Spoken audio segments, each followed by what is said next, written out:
Hello and good evening, everybody. Thanks for joining us here on 20 Sides to Every Story.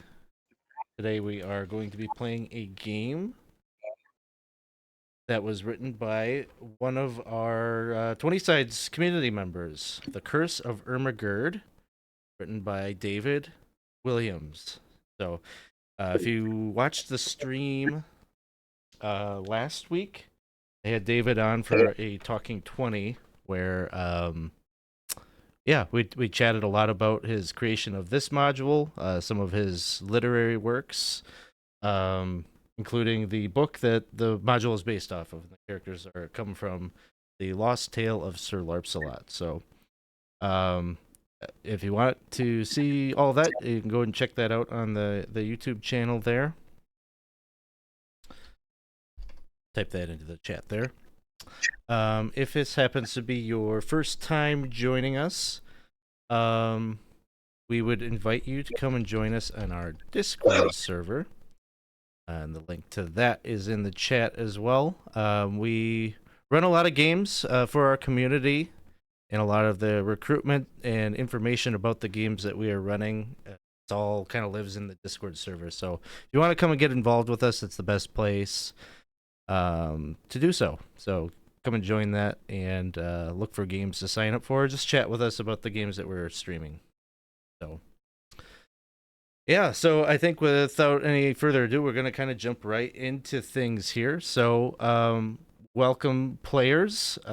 Thanks for being a part of this. Our adventure is going to assume that you are all, in some way, yourselves, and have been pulled into the fantasy world of Mezzo-Earth, which is the setting that we are being pulled into, and you are assuming these various characters that you're going to be portraying.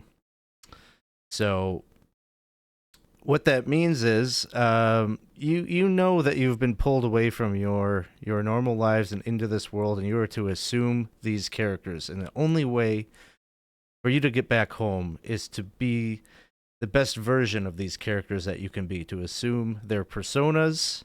They are active fixtures of this world. People know these characters and rely on them to carry out various heroics and quests.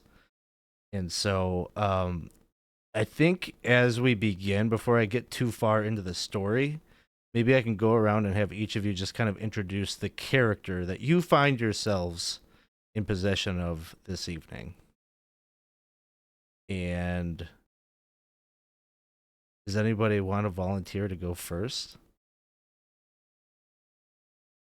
Okay, Lyra's gonna volunteer to be the first brave soul. It's fitting that you would go first, as you were playing Larpsalot. I am playing Sir Larpsalot, and Sir Larpsalot is the leader of Good Company, which is this is the our band of merry adventurers here, and he is let's see, he's described as a human paragon. So he has virtues of loyalty and justice, and I think that his flaw would be just pride. He's brave, merciful. Maybe doesn't have the best ideas, but he's gonna like be the leader who's gonna think he's coming up with all the ideas. Oh, that's me. Awesome. And it looks like party's getting a reroll right away here from Casey. So thank you so much, Casey, for that. And who would like to go next? I'll go next. I am Isaac. I am playing Tomfoolery. This is a first level dwarf Clarogue. The character that I found myself in is part of Good Company's Cleric Rogue hybrid.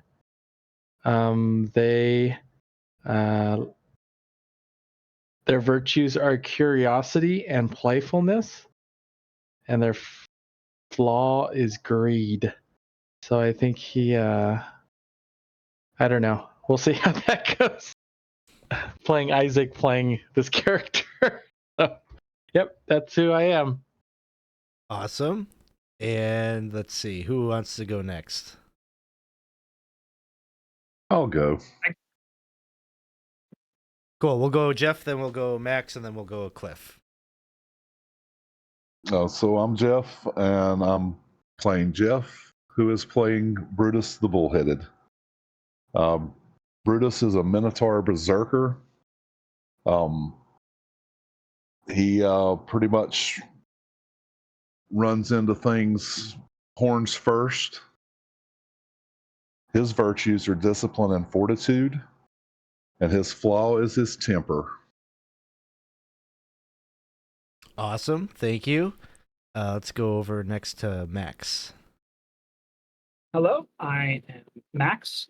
So we'll be taking parts of my own personality and channeling them into Master Prospero, who believes that good intentions are not good enough.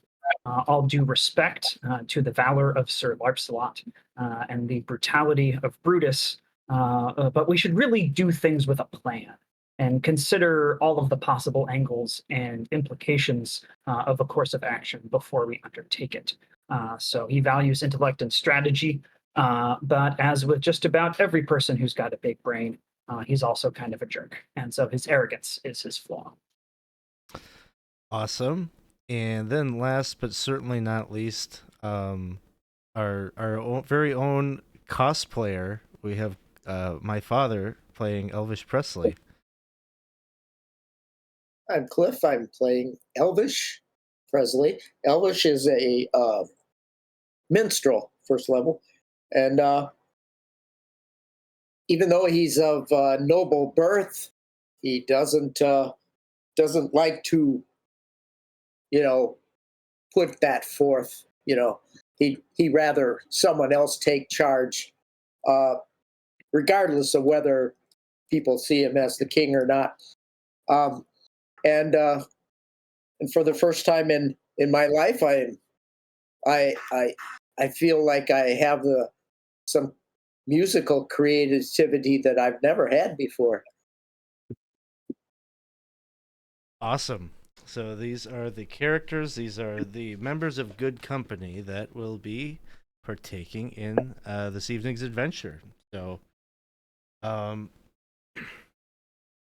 you all have adjusted at this time. You've been in this world for some days now, and you've come together with others of this motley band of heroes known as Good Company. And you have some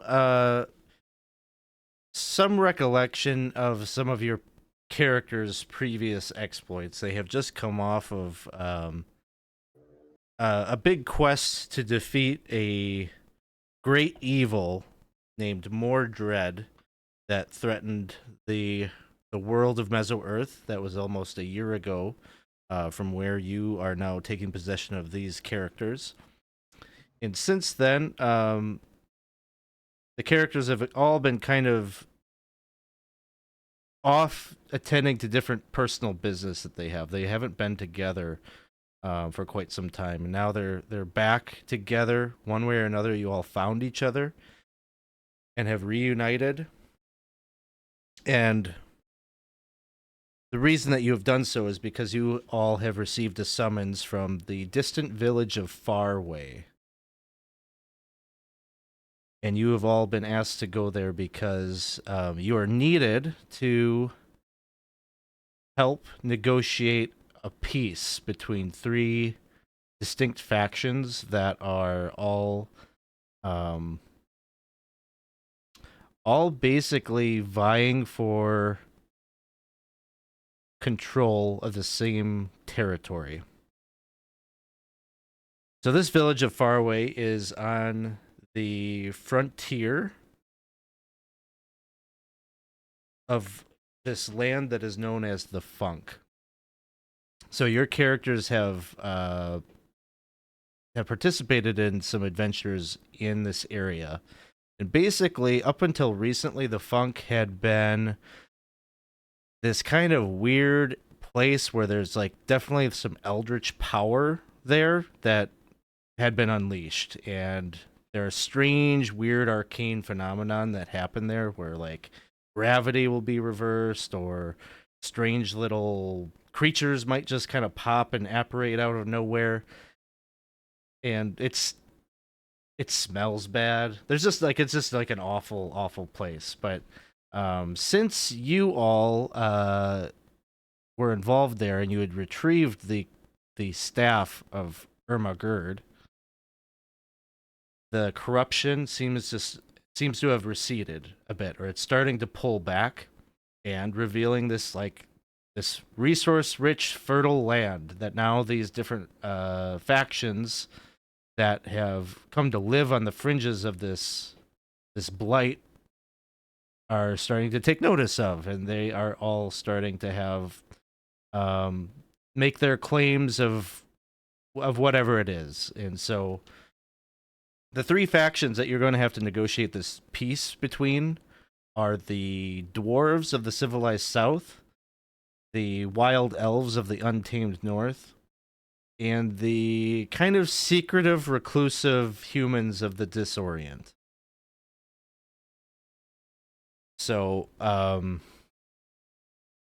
you've received a letter that suggests that, you're kind of on the hook for solving this, right? Like, you took the staff, and so kind of it's your deal to, like, it's cool that you kind of, like, took this cursed item or whatever it is, and, like, this land is starting to heal, but, now there's this other problem, and please fix, is kind of the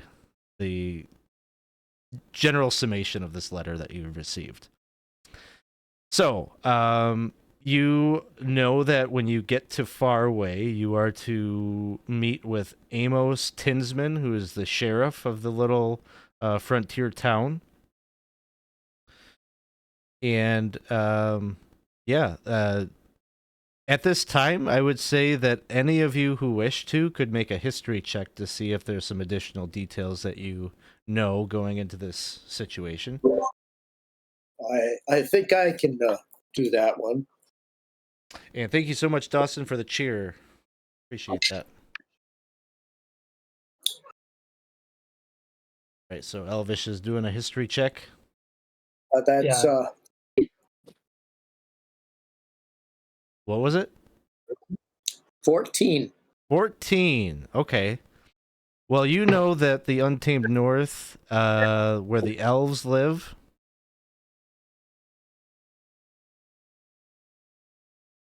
they're not like high elves. Like they're kind of more, I guess, in comparison to other elves, like they're more like they paint their faces, and they have they don't live in like concentrated like population centers. Like they kind of live in little clans throughout the woods, and so, but they all are united by the fact that they think they have a prophecy. You don't know exactly what the prophecy is, but their prophecy suggests that nobody should take up this territory of the Funk, that it should be left alone. Anybody else that wanted to attempt a history check? Prospero got a 22. Oh, okay. So you're actually familiar with what this elven prophecy is. And I can read that for you.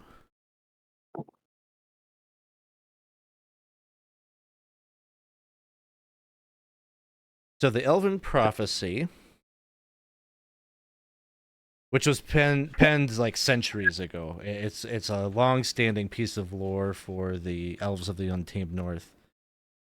Their prophecy says, "West of jagged crag and countries of men, nestled betwixt forests, a plot rife with fen. Here foul creatures gnaw at unseen walls, and await greedy pilgrims' careless calls. Thus the living invite their own demise. Lo, The ancestors implore all who are wise to forsake this land and its destruction lure, lest the world become a pile of manure.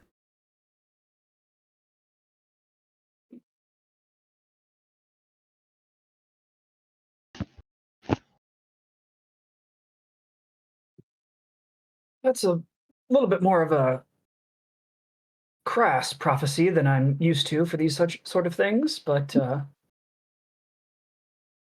there it is. Well, it sounds like the elves don't want anybody moving in there because they think it's a dangerous land still.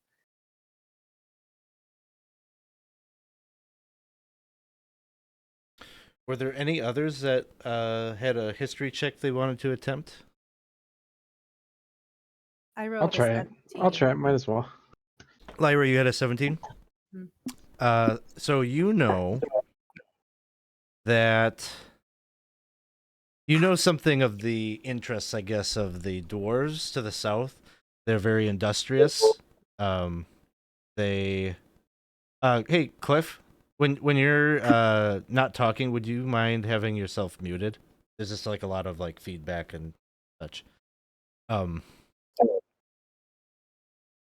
So you know that they basically their interest in the funk is resource dependent. Like they want to expand their empire, they want to build roads, they want to build you know, it would be a convenient place to build roads and like have commerce move through this territory. So that's something of their interest. And Isaac, you were going to attempt one? 5. 5.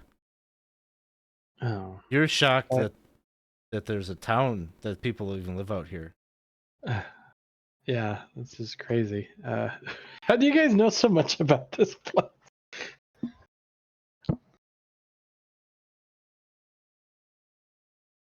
So you're trading stories about like what these factions might want. None of you really seems to know much about the Disorient and what their whole deal is and why they are staking a claim to the funk. But that kind of fits. Little you all know about the Disorient is that they almost actively put out disinformation about themselves into the world. It seems that they really do guard their secrets, and they're very very very reclusive. It's almost unheard of to hear of anybody that has traveled to their lands and come back. So some time passes as you are journeying on foot. After many long days on the road, you finally reach your destination, Farway. It is here that you will arbitrate the peace talks with the 3 nations that border the funk. At first glance, Farway resembles a fort. Got kind of a wooden palisade around it. I'm going to switch us to another map because it might help with understanding the description here. Not very large in size, probably only maybe like a dozen or so people probably actually live and maintain this place. But you can see there's an open gate and there's a smattering of small wooden buildings and a few tents within the walls. When you reach the gate, there is a tall, dark-skinned man who's holding 2 hand crossbows on his belt. That he strolls towards you. Gives you like kind of a little salute. Well, howdy there, travelers. Unless my eyes are playing tricks on me, y'all must be them good company folks I sought. I thank you kindly for making the trip. My name's Amos Tinsman. I'm the sheriff here in Farway, meaning I do what I can to keep the peace within these walls. He taps one of his crossbows. I'm sure y'all are weary from your journey. Feel free to seek refreshments at the inn. The delegates are already gathered in the common room there, waiting for you. But I reckon that meeting won't start for a little while yet. You're free to wander the village. There ain't a whole lot to see. But you probably got questions.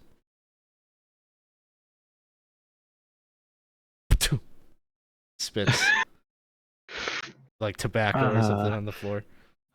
He's gonna kind of lean over to Cliff and be like, I don't know, man. I just have this I just have this like urge to. So tell me, excuse me, is it just you that is? It's just you that kind of keeps the peace here, right? Oh no. It's just me. But I'm All enough. right. I'm sure. Yeah. Where do you have like a jewelry store here, or I don't know, Jewelry store? well, I don't know, something high value. We have a store. Yeah, got some high end goods. Yeah, you could get a 10-foot pole. Oh, Maybe some hardtack or some food for the road. hardtack. Well, I mean, it's You we had ain't got hardtack? much here.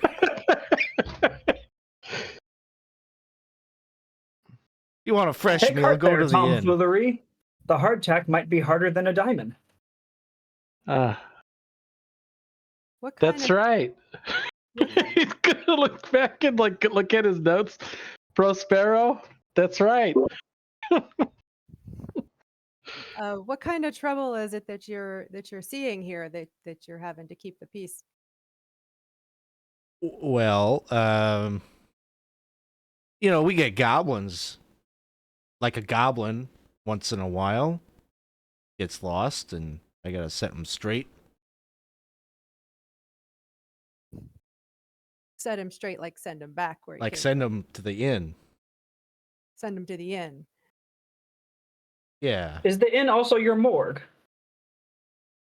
No, I mean, if he gets lost, like he needs to get directions, and I'm not so good on the directions. I have never left this town. You've never left the town? You've never gone outside the gates? No, Born here? I was born here. Probably gonna die here.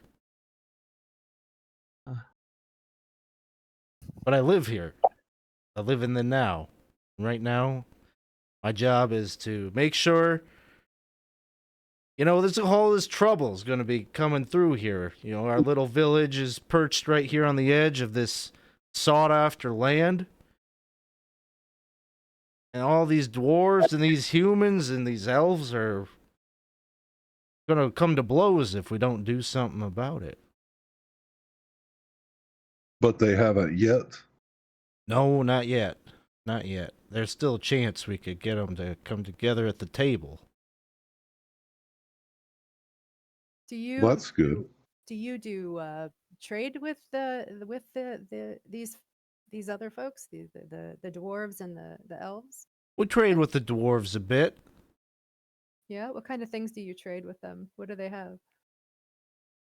Well, they're expert craftsmen, of course, so,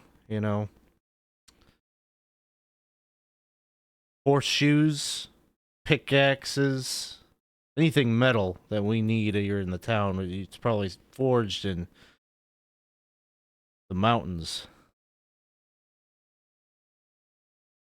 They come here to trade with you, I guess, since you've never left the town. We know how to grow wheat and such. That's what we've Wheat? got. Well, So you have wheat and metal things, and 10-foot poles.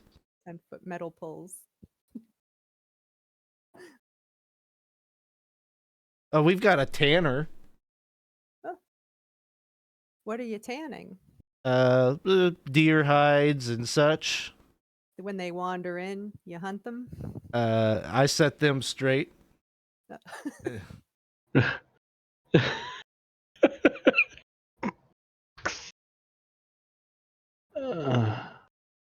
Do they need directions too? Sometimes they get stuck in the fence. What kind of dealings do you have with the elves? Uh, honestly, I don't know much about these elves. They pretty reclusive, and they're up further north from here. Um,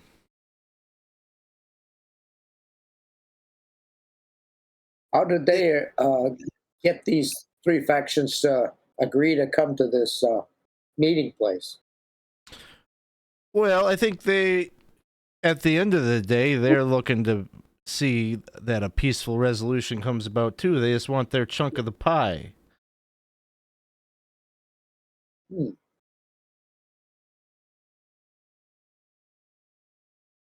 Do you know who has been sent by these delegations? Are these like clan leaders or Uh, elected officials?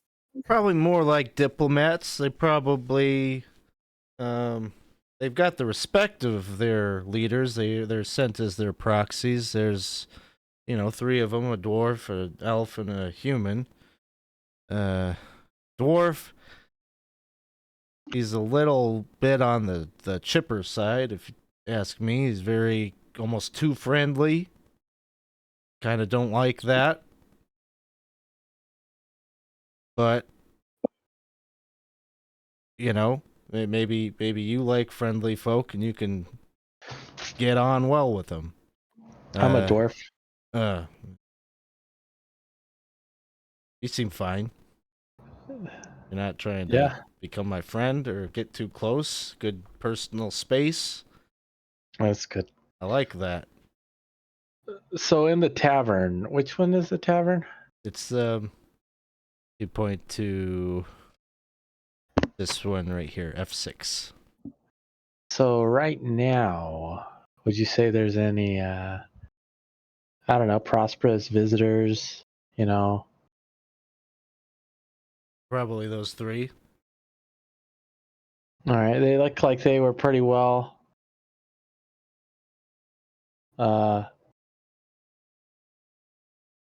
like they doing well for themselves.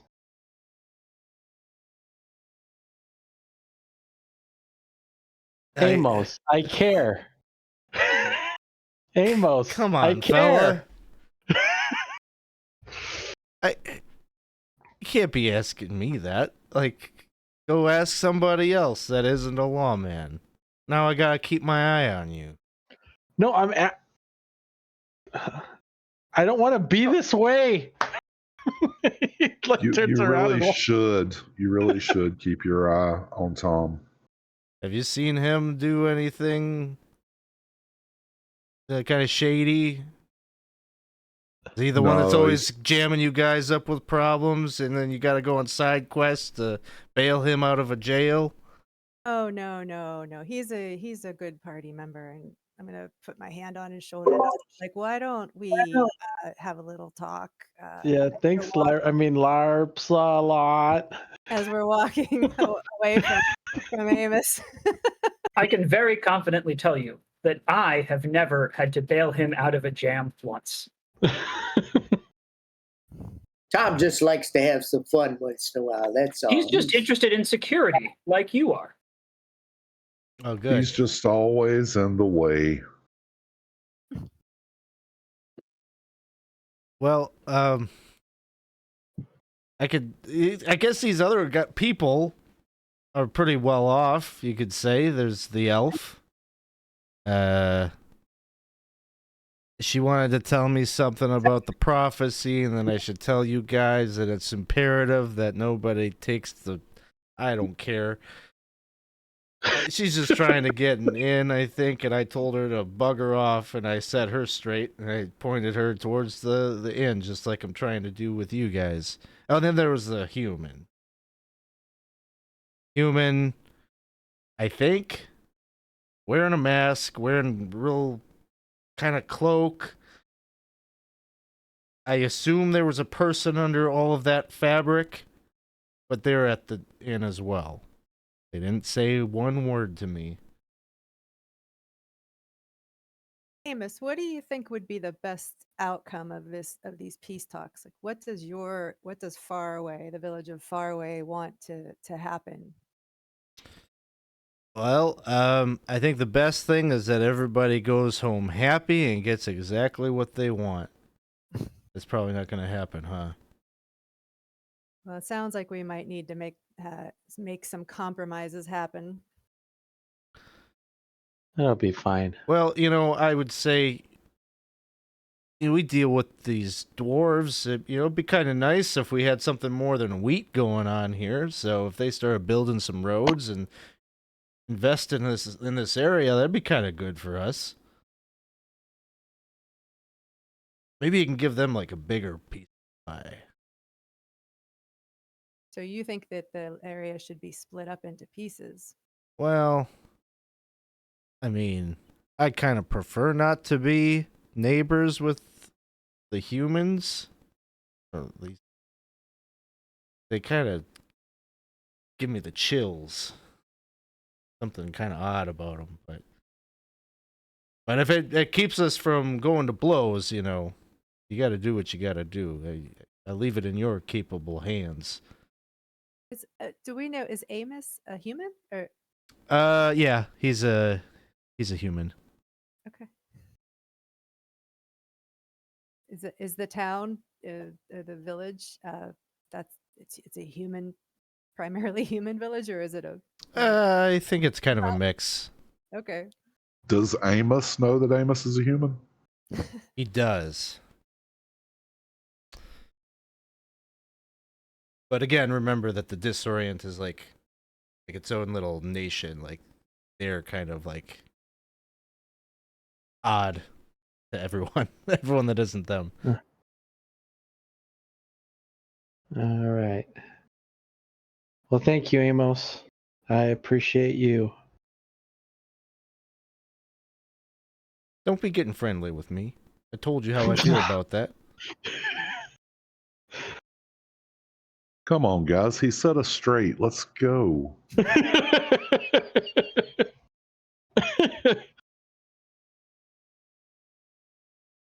Well, all right. We'll follow you, Brutus. Go ahead, Javrudis. Did you say Javrutus? Well, Amos, thank you for setting us straight. We'll go to the end just like the deer. And he gives you a little salute. He squints his eyes a little bit at tomfoolery, and he allows you to enter into the town. So as you get in there, you can see these various buildings. There's obviously like a little bit of a community that's built up here.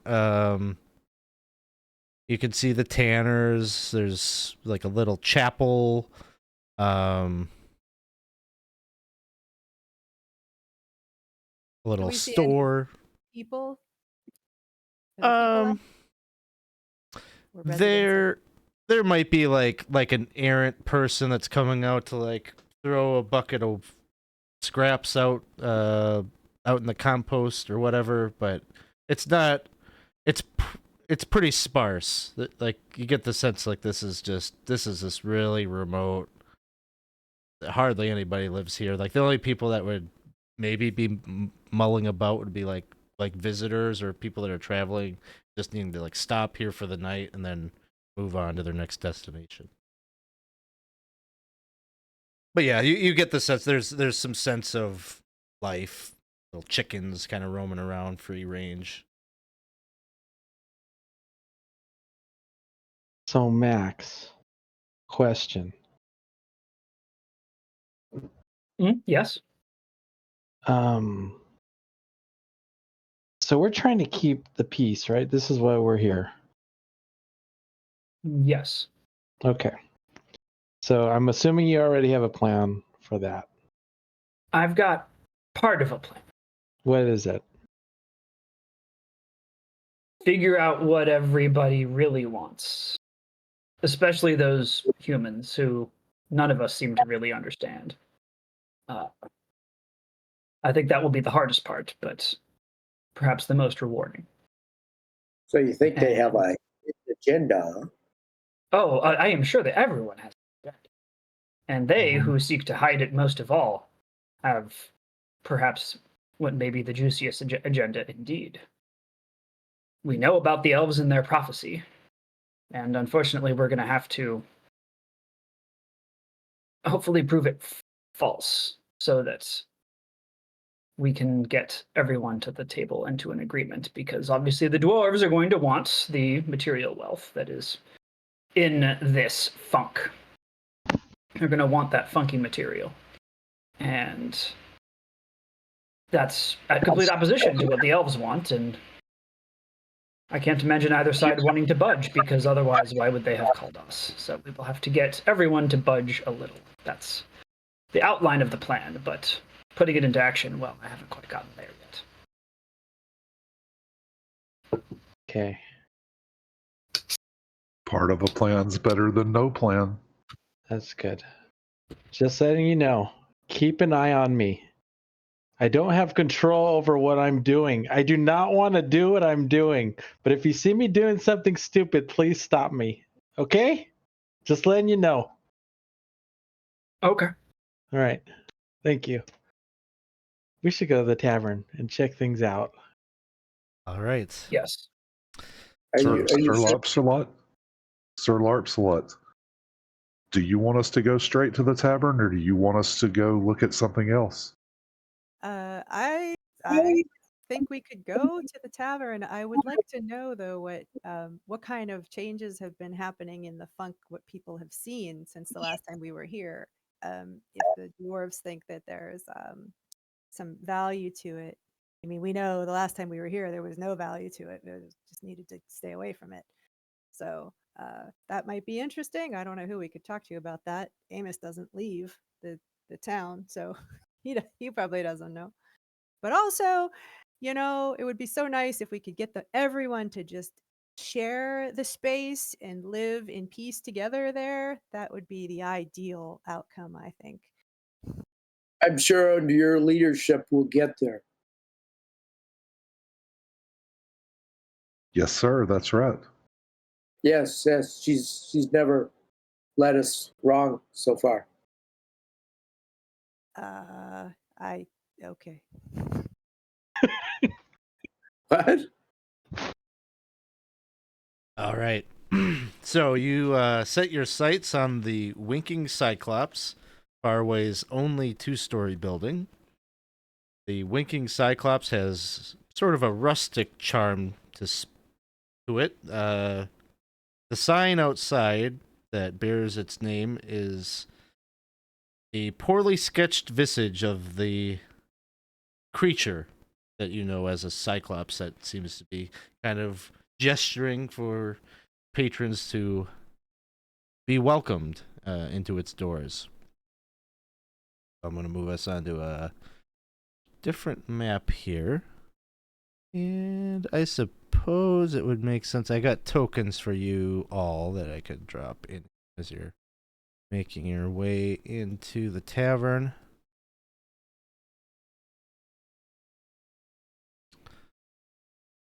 So you enter.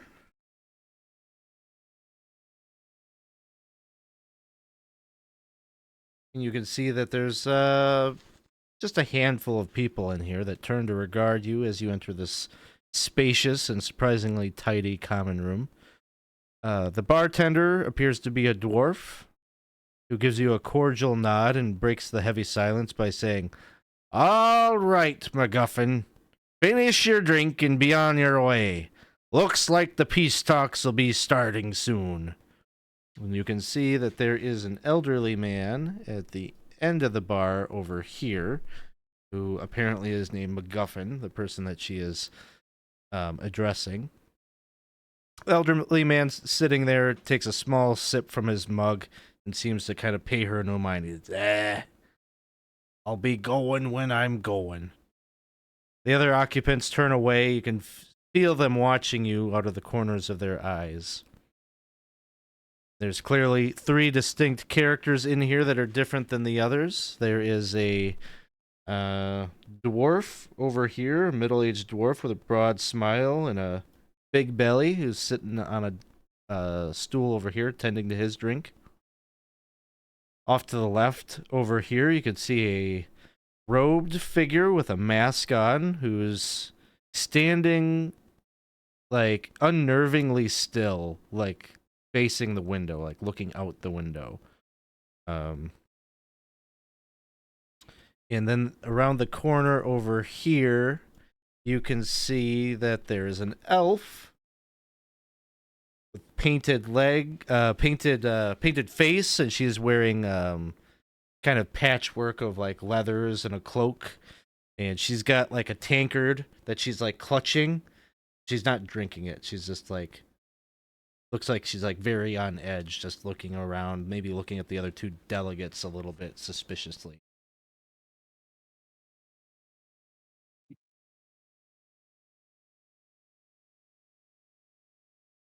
The dwarven bartender is just like kind of motioning for you to like, welcome, welcome, come on in, make yourselves comfortable.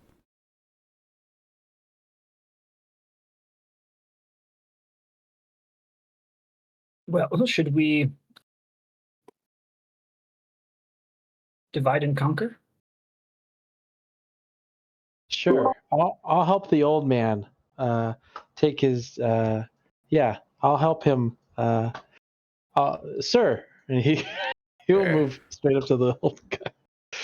Okay, so you're heading to the old man. How about the rest of you? I think I'd go to the elf. Too. Okay. And, they might be more comfortable with someone else of their own race. Sure. Go ahead and move your token over there. I'm just gonna like figure out where you all are going, and like we'll just do like each scene or segment bit by bit. Not sure which one of these tokens is mine. Yours is should be this one. Okay, I see it. All right, this one. All right. And how about Larpsalot? I moved. I'm moving up towards the barkeep. Okay, gonna go talk to the barkeep. And Brutus, I went over to the human. you're gonna go over to the human. And let's see, Prospero, Yep. Brutus and I are gonna tag team this human. you're gonna go talk to them. Okay. So I think we'll start with talking to the old man. Hello, sir. Or do you need some help to find your way out? Help? No. Oh yeah.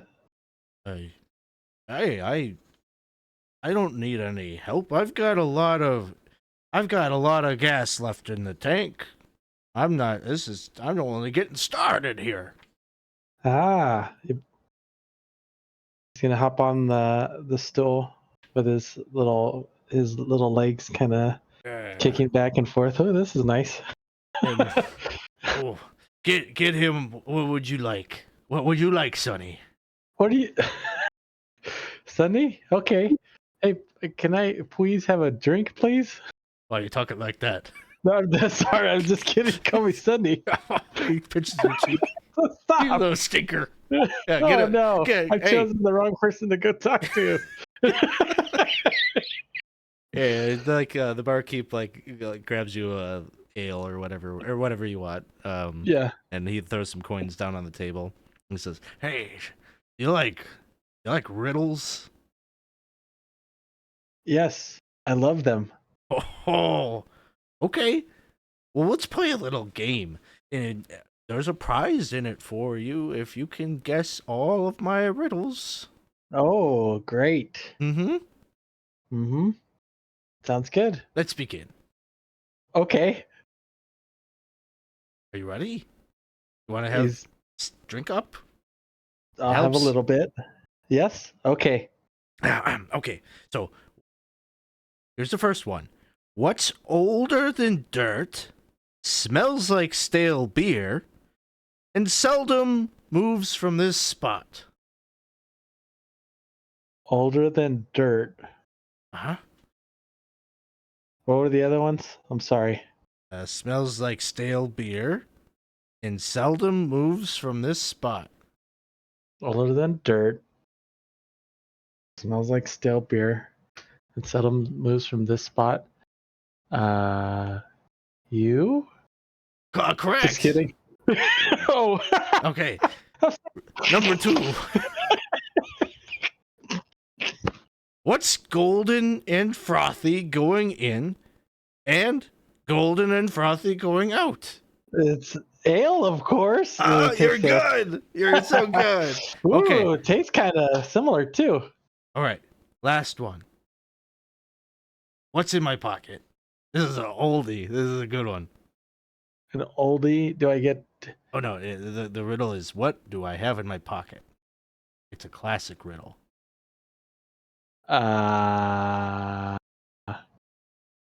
1 second. He's gonna do a sleight of hand and try to just pick out, see what's in his pocket. All right. Make a sleight of hand check at disadvantage. All right. That's not gonna be good.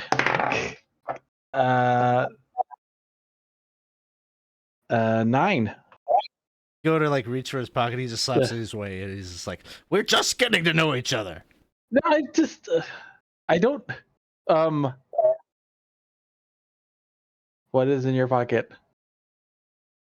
I know that's the question I asked you. Your coin. It has to be your coin, right? It is not a coin. No. No. What letter does it begin with?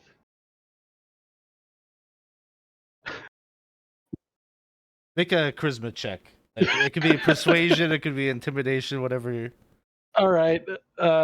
He is good at.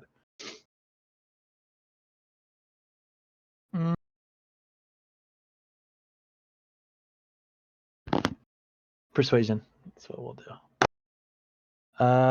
A 14. Okay. Look, you want a little hint, do you? Yeah. Okay. It's the only thing that I've got that isn't my coin purse. He like points like there's like a little bag like sitting on the bar. That's what he's been like throwing coins down like an old drunk that just like puts his wallet down on the bar. Like he's been paying out of that. So he says this is the only belonging he has that isn't that. Oh, there it is. What's in your pocket? And I'm looking. Does he have his hand in his pocket? He's probably like placed his hand like on his pocket now because he tried to get in there. So it's like not in his pocket, but just on like his thigh or whatever. Has anyone guessed this correctly? Nobody ever wants to play my game. Yeah. Would I be close enough to overhear what's happening over there? I would just be like, have you read this book before? Like I think I've heard this from a book. Really? Yeah. Like a big book with like lots of books and chapters and maybe bad guys and short people and Do you know the I don't know what's answer? in his pocket, but I'm This is a weird question now that I'm sitting here. It's like Isaac. Isaac, have you read that book? He's kind of like, Yeah, it kind of involves like sort of a volcano too, but is it oh, What the hell is that? That sounds awesome. Is it a ring? Do you have a ring there? No. Oh, that's the way you ask it. Are you just at? what? I'll give you one more try. I'll give you one more try. Yeah.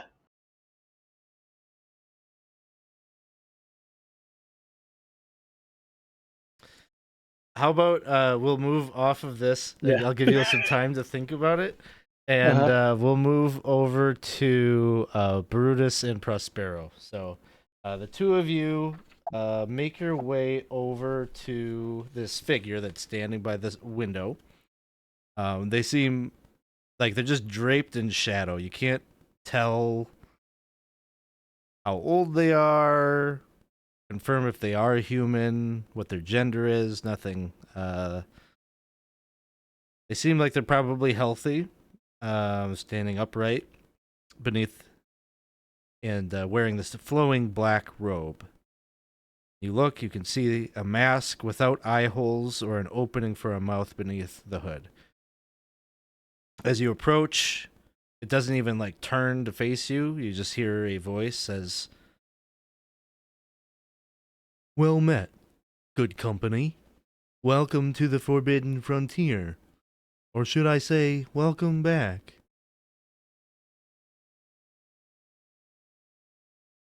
Thank you. It is good to be back in the hopes of uh, forestalling future violence. I am sure that you will be able to bring a fair and equitable solution to our current predicament and ensure that the disorient gets what it deserves. So, And please go ahead. what exactly is it that everyone wants? What does the disorient need? Well, as we see it, this is valuable land that is being resurfaced here after so long of being beneath this corruption. Our territory borders it just like the others. Why should we not get a piece of it? But is it not still dangerous? Becomes less and less dangerous every day.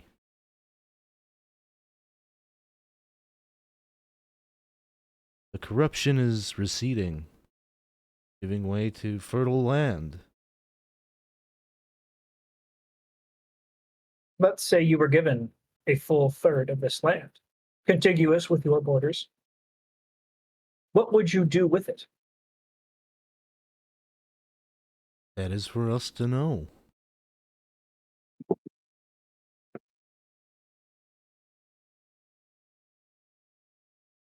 That's it. That is it. I have no information to share with you about what we would do with our land. That is our nation's business. Let me ask Just you because the this. dwarves are so open about their intentions and the elves open about their feelings that nobody should have anything at all. We guard our secrets. We play our cards close to the chest. I'm glad that you brought up the dwarves because that had some bearing on the question that I was going to ask. Would you allow the dwarves to build a road into your area? No. We don't want dwarves in our area. Would you allow dwarves to show you how to build roads that travelers might be able to travel into your lands? Oh, that sounds terrible. We don't want travelers coming.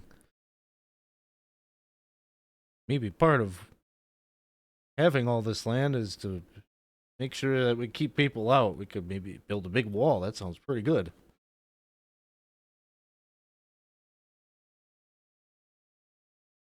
You know that extending your borders will bring you into contact with more civilizations.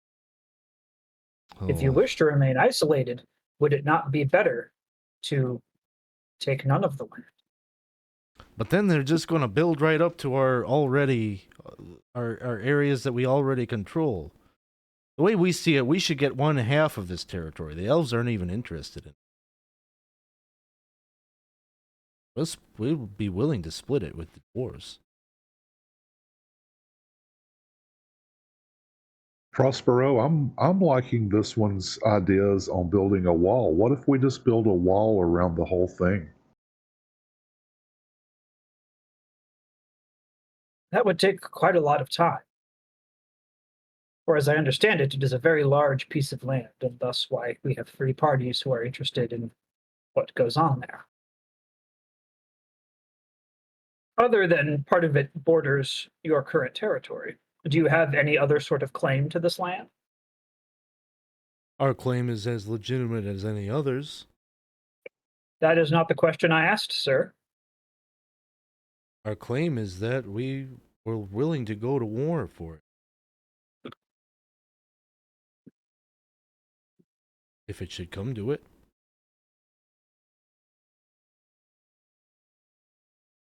I believe the other parties feel the same, and I appreciate your forthcomingness, your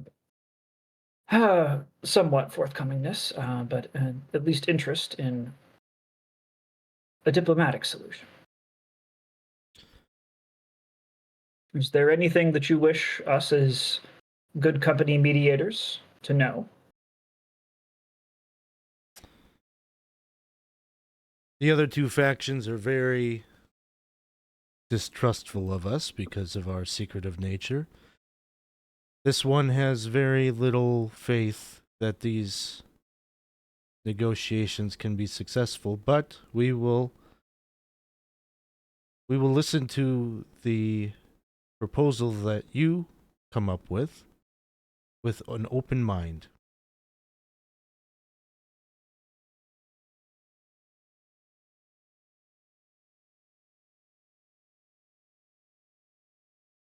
And how would you be okay if, let's say, the land was split up into three parts and you only got 1/3 as opposed to the 1/2 that you seek?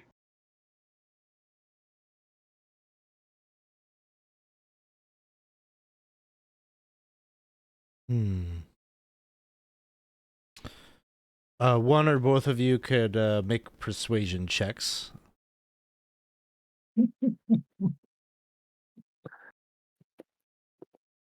Here goes nothing, unless you'd rather. Brutus.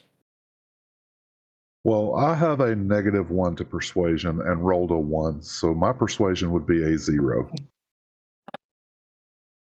I have a 14, and I add a whopping 0, so that is a 14. They tell you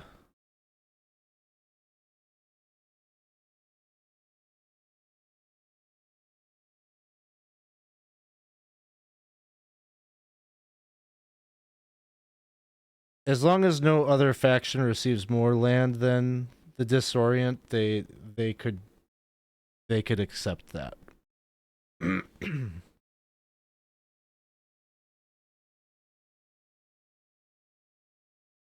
So essentially, yes, like that's okay. That would be acceptable. That's good to know. Well, Brutus, I believe we've exhausted the questions I have, unless you have others. Do you have any questions for us? This one does not.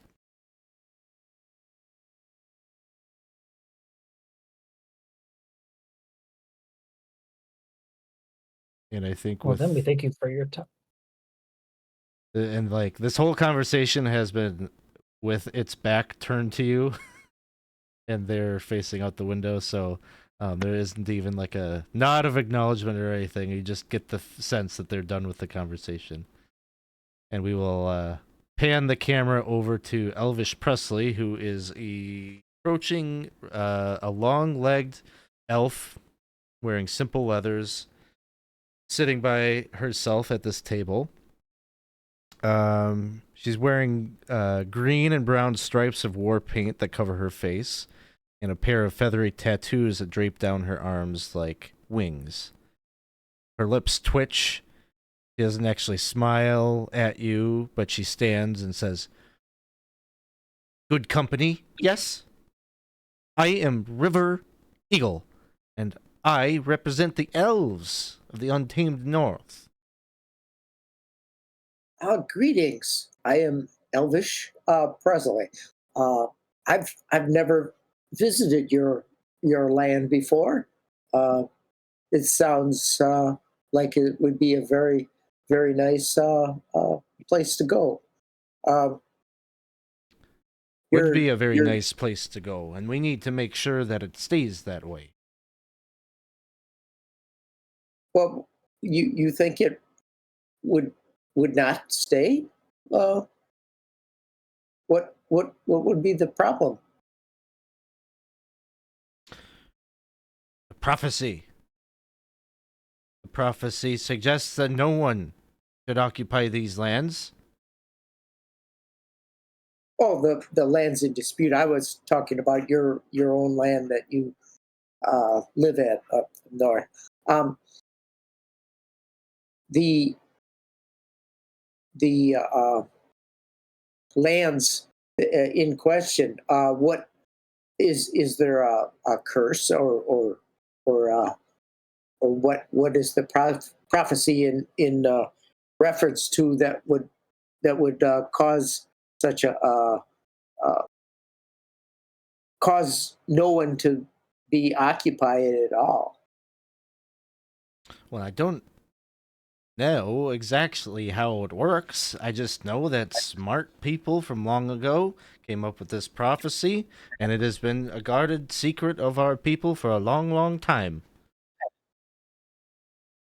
I'm not eager to learn that or test the theory that and find out how its magic works. I just know you don't mess with these things. You just leave well enough alone. Everyone's getting So- all greedy and wanting to make for a land grab for this place that was cursed for so long. So your people never enter this land at all. Then is that true? This is true. Up until recently, there was no reason to want to go in there. It's all Well, arcane explosions and random fire and gravity reverse. You start flying up towards the sun. It's terrible. well, if your people want to make a claim on a portion of this land, We don't want to make a claim on it, um, but we don't want anybody else to either. hmm, that's very interesting. Not sure how that would work. It doesn't seem like it's going to. Everyone seems pretty mad about it. Very inconvenient that we got this prophecy. It sounds like the only way it would work is if there was a even share or an even nobody shares. But I don't know if the other parties would go for that. Well, isn't that what you're here for? Like, you make them We're here believe to- that. we're here to get a peaceful solution. Well, and I'm telling you that if anybody gets any part of the land, it ain't going to be too peaceful because shit's going to blow up. Yeah, that's Yeah, think about that. well. I really have a hard time thinking about that. I've got some other people that might come up with a better idea than me, but I just wanted to understand if there's any way that your people would be willing to compromise, because I don't want this to turn to war. That would be not good for anyone. Are you not listening to me? If I compromise, then everybody blows up. They can't compromise on that. So you're sure that this prophecy has not changed at all during these long ago when it was first made. No. Some prophecies do, you know. Well, this one hasn't, as far as I know, so that's a moot Who point. originally made this prophecy? It's like some sage. Do you know? Hold on, I will tell you. Do you have sages now? Yes.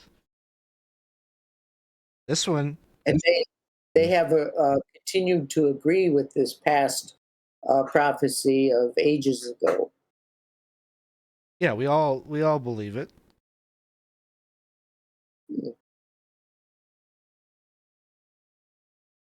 I don't know his name. I was real bad in history class, but it's everybody signs off on this. We're in the Untamed North. We know. We keep this secret. This sacred. Oh, If we have to go to war to make sure that we protect that, well, it's worth it.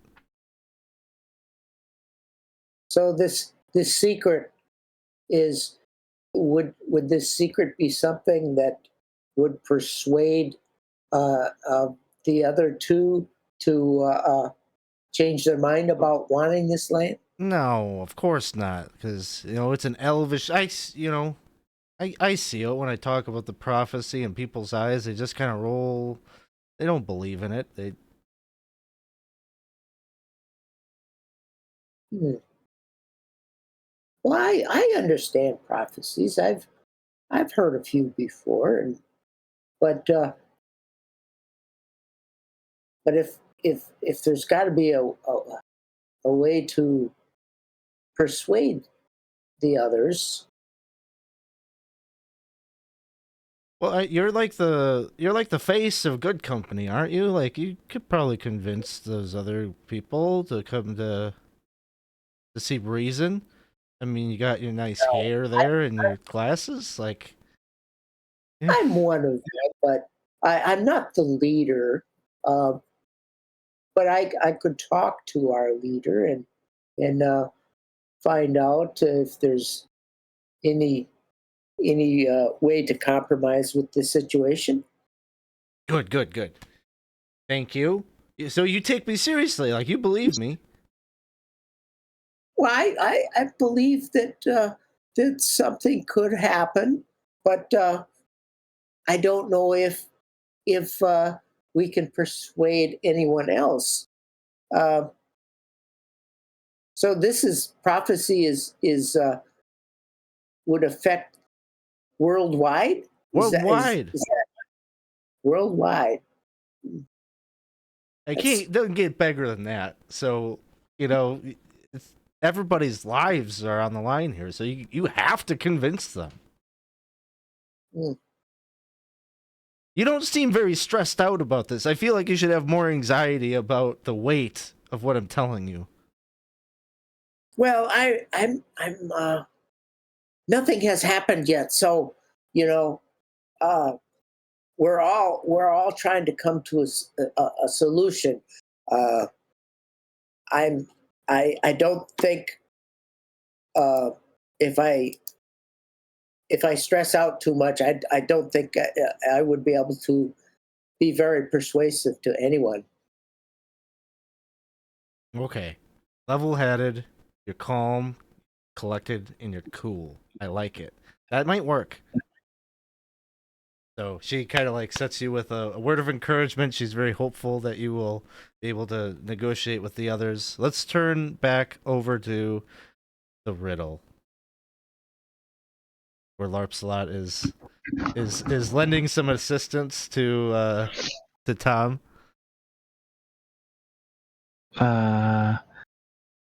So whatever What's in my pocket? it is, I know. It's my reward. Good job. He pulls out this gemstone. It's like blue, like a kind of a really good size, like a palm size orb. And he says, "Do you know what this is, sonny boy?" Is this another riddle, or do I already No. get it? No, you earned it. I'm going to give it to you. All right. What is I it? like you, but it's very special. Oh. This is a part of the tip of the famed staff of Ermagerd. Really? Really? Mm-hmm. Yep. Now it's yours. Oh. Thank you. What do I? Is it? It's worth a lot, right? I'm sure. Do we have this? Do we already have this stuff? I don't. Like you're looking over to like Prospero has a staff, right? So like Uh-huh. you're looking at like it looks nothing like something that would be on the top of that staff. Yeah, there's like very obviously a chunk missing out of the crystal at the top of the staff. Wow. But it Thank you. is Oh. it is a magic item. Ooh. So it requires attunement, Okay. and while you're attuned to this blue gemstone, you can use your reaction to give a creature you can see within 60 feet that has failed an attack roll or a saving throw the chance to reroll. Oh, that's good. It can be I used will- once per day. yeah. Oh, once per day. Okay. Well, either way, that's really good. I'm sure this is worth a lot of money, huh? Hmm.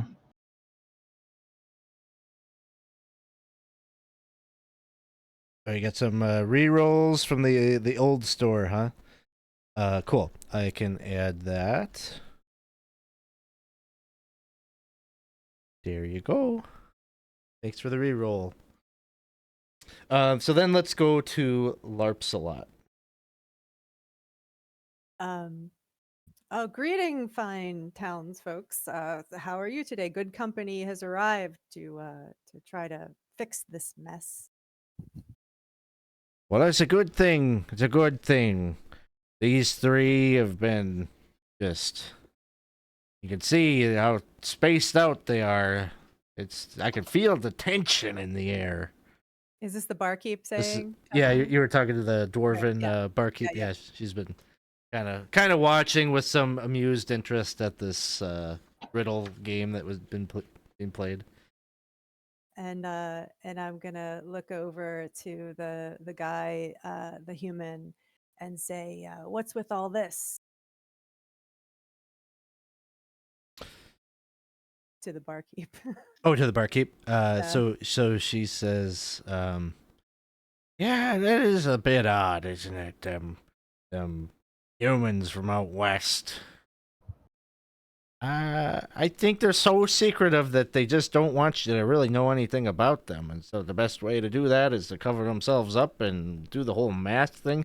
Seems like it'd be pretty uncomfortable. A little stuffy in there, but Probably pretty hot in there. stinky. Is this the first time you've seen anyone from over there? Truthfully, yes. They don't get out much. I don't know much about them. What's he looking at out that window? Can't be much. I mean, that faces the wooden palisade, so he's just looking at a wall. Hmm. He's trying to be all brooding, I think.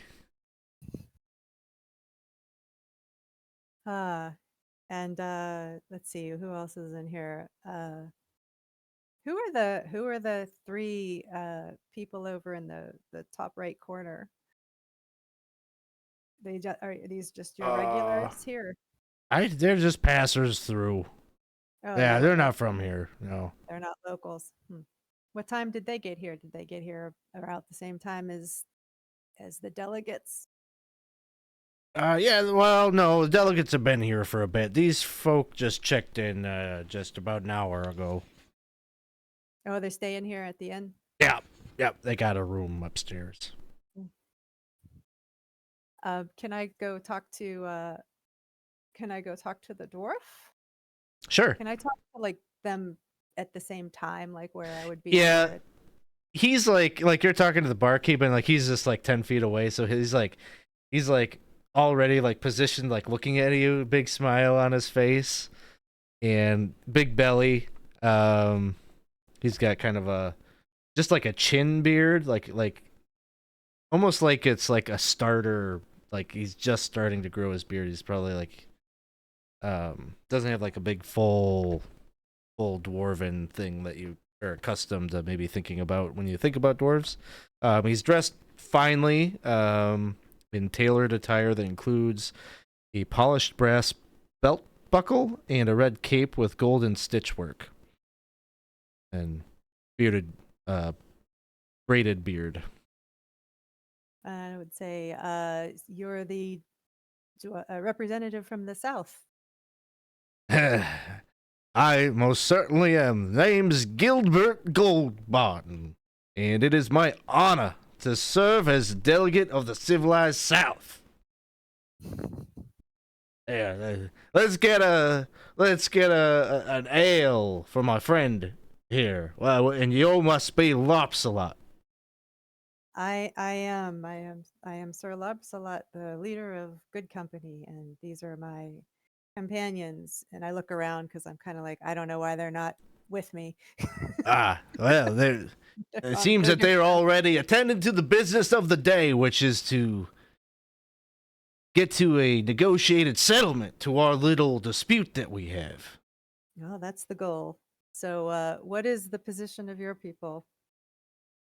Well, we want our fair share, of course. We meaning to bring all sorts of development and resources to the area. I mean, this is a golden opportunity to expand and bring in additional resources and connect our great nations by roadways and So, develop this area. Are you proposing to build roads through here, but not actually occupy any of the space? Well, certainly there'd be folk from the civilized South that would move into this territory. It would be become a portion of our great kingdom. So you would like to expand your borders inwards to take part of this a section of this land, but also have roads going through the rest that is not your portion of the land. Well, if we've got agreements and such with the other nations, and they want us to come in and help them build their infrastructure, well, I'm sure that we could negotiate such a arrangement. Well, I don't think it's any secret that that is not at all what either other faction wants to do here. From my understanding, and I'm just getting the information now, but that the humans want nothing to do with any trade or anything, but they do want some more space, and the elves don't want anybody touching any part of that land. Oh, we got a couple of isolationist nations that just want to sit on nothing and don't want to shake hands and make good with their neighbors. Is what it sounds like to me. That seems to be the case. I'm assuming that they have their own reasons for that, just as you have your reasons for wanting what you want. That's fair. What do you make of the elven prophecy that no one should go into those lands? Superstition, of course. I mean, the land was already cursed, but the curse is receding. And you've been there. You've been through there. I've been in a bit to survey this phenomenon that we are seeing of the blight pulling back, and I can tell you it's true. It looks pretty there now. Starting to look like a usable land. It smells okay too. And no big boom. Not that none. Although I can assure you that there will be some booms if we dwarves get in there. We're gonna start some mining operations. Things are gonna be good for the people in this area. For your people in this area? Well, all people. I mean, we come in and we start developing operations. There's going to be jobs. There's going to be gold flowing. it's going to be prosperous. Have you seen any strange or interesting landmarks while you've been in that area that might be the source of some of the superstition? I can't say that I have. No. From what I understand, there it was that little trinket that you plucked from that area that was the cause of all this. I know. I mean, the superstition from the elves. Like, Oh. is there a big, something that looks like it could explode if if it's? I if it's true? haven't. And if I had some proof or some way of verifying that what they're saying is true, then maybe I could throw some weight behind it and understand what they're saying. But to just hang on these words of some sage that they don't even know the name of, I just don't think I can do that.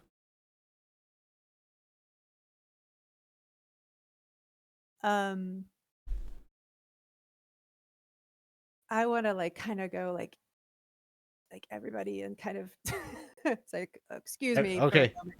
And you're all getting the huddle motion. yeah, come here, everybody, come here. Like get together, and so we can exchange stories of what we've learned. I know that sign from Sir Larpsalot. I think I'm supposed to steal second.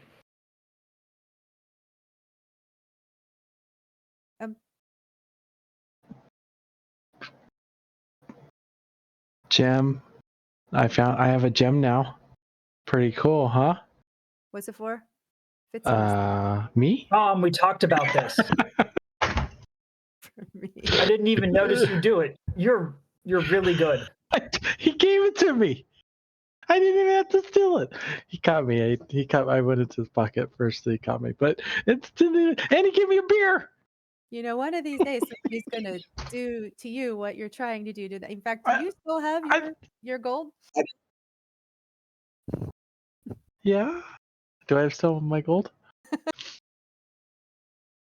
I think you're getting more talented all along, Tom. Oh, thank you. Really fitting into this role, huh? What did the human say with what's with the mask? What's he looking at out that window? No idea. It's just a palisade. I think they're trying to be more mysterious than they actually are. I don't know. It seems pretty mysterious. But yeah, as far as commitment to the bit, 10 out of 10. Well, our dwarf's friend up there says that they want basically to expand their territory and build the roads, and it doesn't seem like that's going to make any sense with the other two.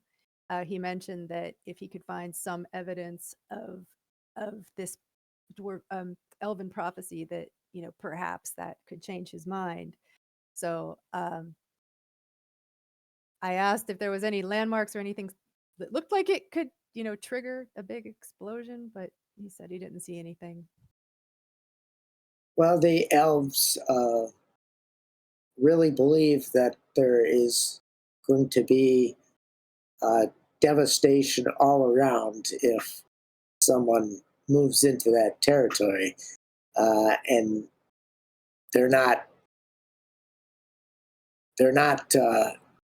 going to bend, I don't think, for some reason or other. So it would have to be somehow show them that their prophecy isn't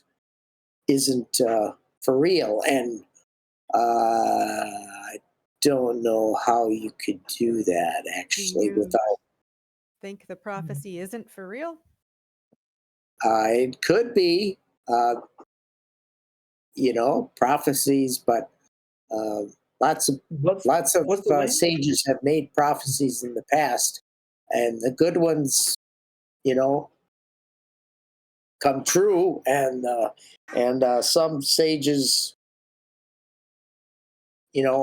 make bad prophecies, and then and I don't know if it could be a self-fulfilling prophecy if a war breaks out. So that could be the the result of this prophecy anyway. If all three factions destroy each other, and then Do they'll you- say, "See, the prophecy went." Very good point. The humans won't have. That I was think- perhaps the most concerning thing we heard from those to the disorient. Because, well, so sure. So they're going to split it Because with the they dwarves. say the elves don't want any, so they'll split it 50-50 with the dwarves. But they won't let the dwarves build roads. They don't want anybody in their territories either. I wonder if they just want to use it more as a cushion so that it's harder to get to them, like get to their settlement. I have They a were solution. Fairly adamant. I have that a we solution. Not. Oh, yes. Yes. So war is very profitable. So what I say we do is we let them fight, and then after we scour the battlefield for relics and for gear. We take it into town, we sell it, we turn a profit, and we all get what we but want. we're not fulfilling our what we're supposed to accomplish. We're Prospero letting looks the war at the happen, staff. and that's we're failing then. Tom, you're thinking beyond what our goal is. That's not in That's the good, spirit. right? That's not what you're in- supposed to do. It's not in the spirit of good company, and unless you just want to stay here forever and never go home, we should probably try to solve the problem. Oh, that's right. Yes. Is it Whatever even you decide, I am in. Yes. is it worth Let's it do to it. try to get them together to talk at this point? I just don't think that they're going to have any. We should try anyway. I don't think we should put them together at this point. No? I don't want to increase the animosity and possibly wonder- lose the opportunity we have. I want to see what that guy's looking out the window. I'll go see. Yeah, I'll be right back. I would like to know, was the land cursed when the elves made their prophecy? That's a good question. Let me just see. No, I don't. I'm not sure if the prophecy was made after this land was And- cursed or before. That would make a big difference, I think. Yes, that was Make my a history thought. check. Alrighty. Okay. That's a 1. So total result of 6. Maybe. Mine was only 8. Okay. You can't confirm it. The timeline. Well, then, the only other idea I had was to see if they are trusting us as diplomats, if they would trust us as surveyors. And then we go into the funk. And if something bad happens, then the elves were right. And if nothing happens, then the elves were wrong. Well, according to the prophecy, it wouldn't just happen to us; it would happen worldwide. Are you willing So to they risk probably that? wouldn't want us going in there either. But uh, But the dwarf No. said that he's been in there, little bit here and there. It's Well, not. we've I been wonder in how there, much. haven't we? Yes, we were there. We were in there when it was cursed. Yeah, why did they not warn us before we went and got this staff? And Prospero holds it up. What happened with curse anyway? Did it completely destroy this territory, or and then now it's coming back? Is that? I kind of think of it sort of like the like an Eberron, the what do you call it? The Mournland? The Mournland, yeah. Okay. So now it's wildlife is returning, the Yeah. growth. Hmm. So Right. When we defeated Mordred, it that everything was so bad. but no, it's still a mystery as to what caused it in the first place. Is that true? Well, I believe it was Mordred's use of this staff, and Mhm. now that I possess it, we can put it to more positive purposes.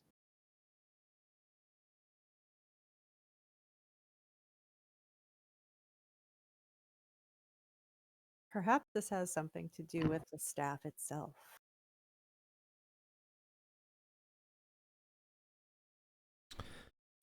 So what are they looking at out the window? Oh, here we Like- go. 5 feet away from the window is just like the wall. Excuse me. Okay. You are Hi. excused. Thank you. Yes. Okay. What are you looking at?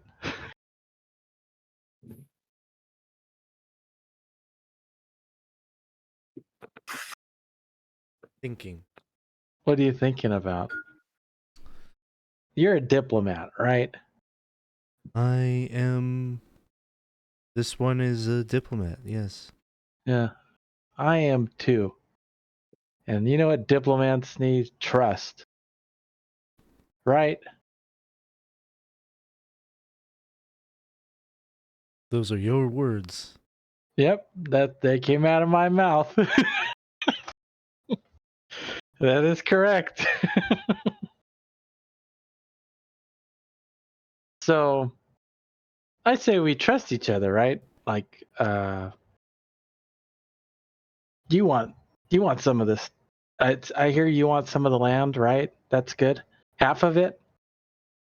Half would be nice. Can we? Dwarves have are- half? Dwarves are cool, right? I'm a dwarf. Was that a question? Mm-hmm. Okay.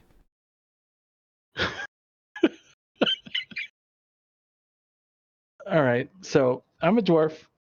I'm True. cool. Yeah. You're a human. Well, What are you? do not I will not concern tell. yourself. I will not tell anyone. We could go. Let's go around. Let's go around outside. You could show me. You know, what's with you? You're getting all handsy with the old man, and now you want to go around back. No, no.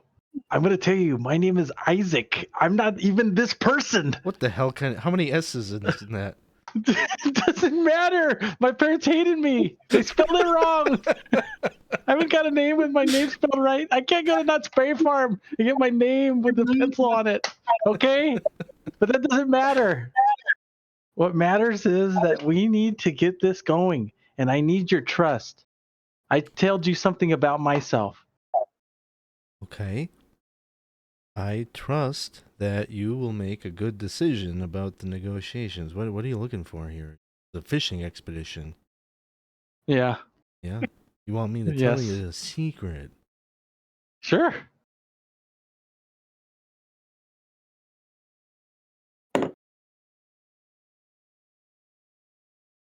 Okay.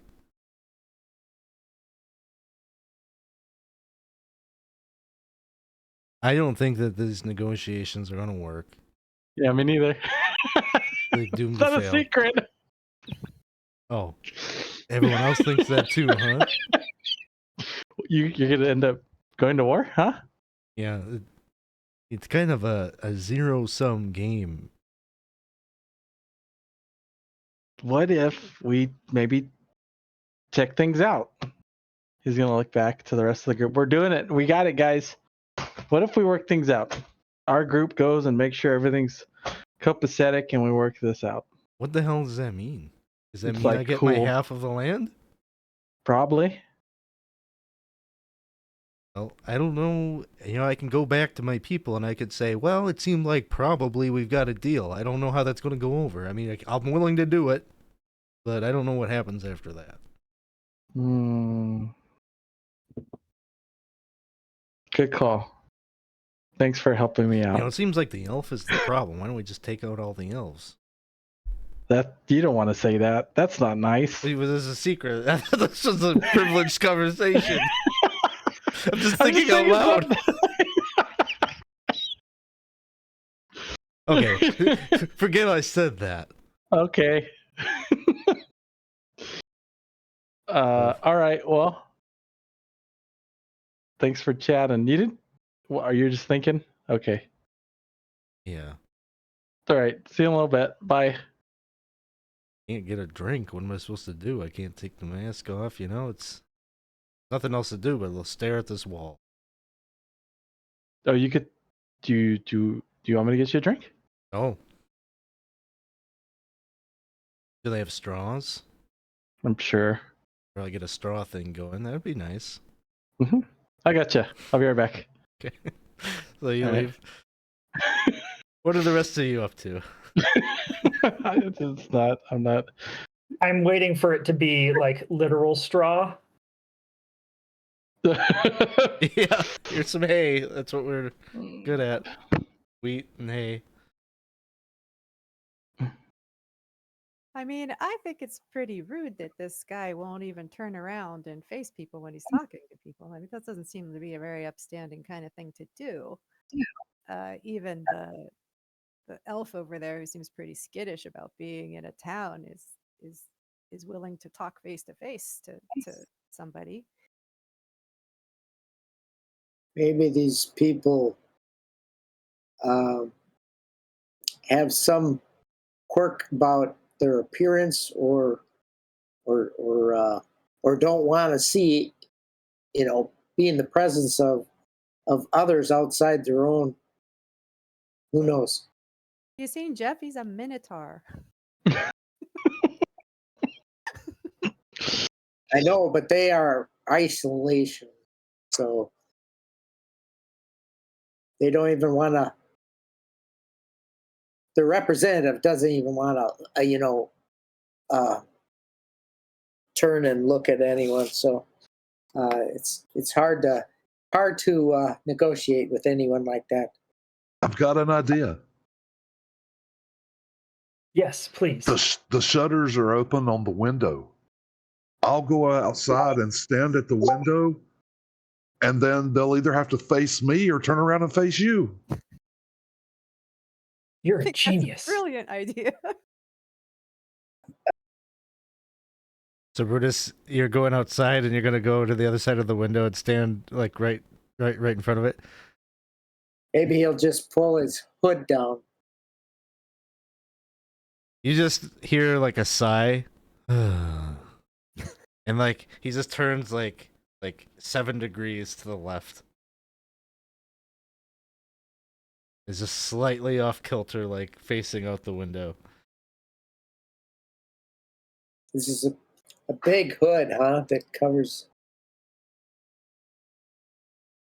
And as you turn, it looks like you're walking to like match his hypothetical gaze or whatever. He just like resets to being back shoulders square with the window.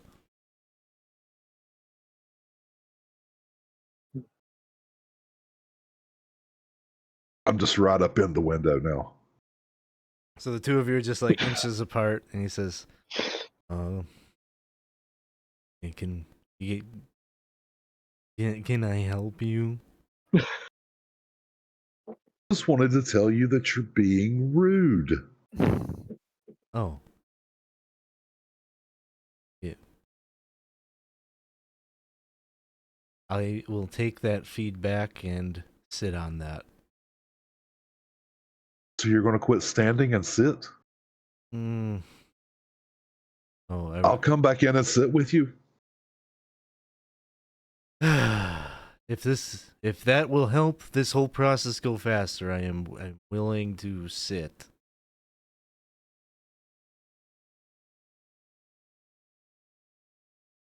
And you can see he goes and he like sits on like the very edge of this table, such that he's like almost like half like falling off the stool or off the bench. Now see, isn't this much better? I have no opinion on that. Well, that's okay.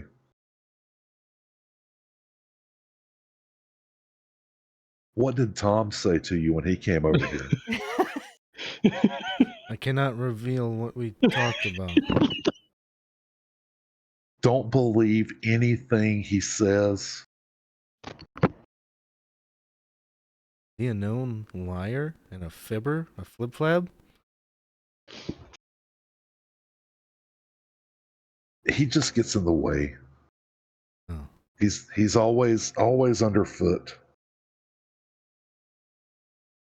I'm gonna interject and say he's a loyal member of this party, and that I'm gonna say to this guy here, I'm gonna say, did you tell us your name?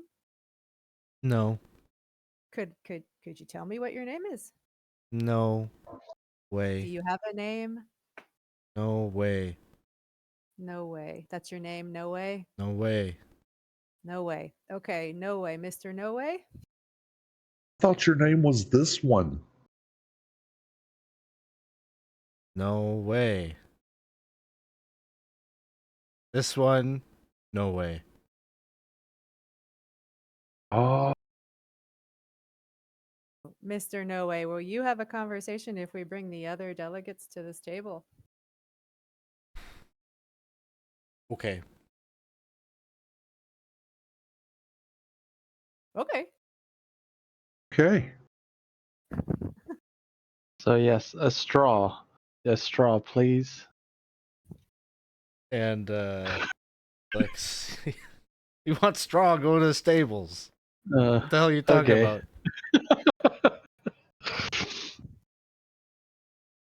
So you want to gather the other delegates to come and sit at this table? They all sit as far away from each other as possible, of course. But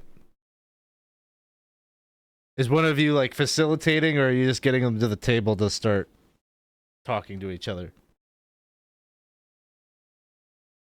I would confer with Prospero and say, I think we should see at least what they say to each other.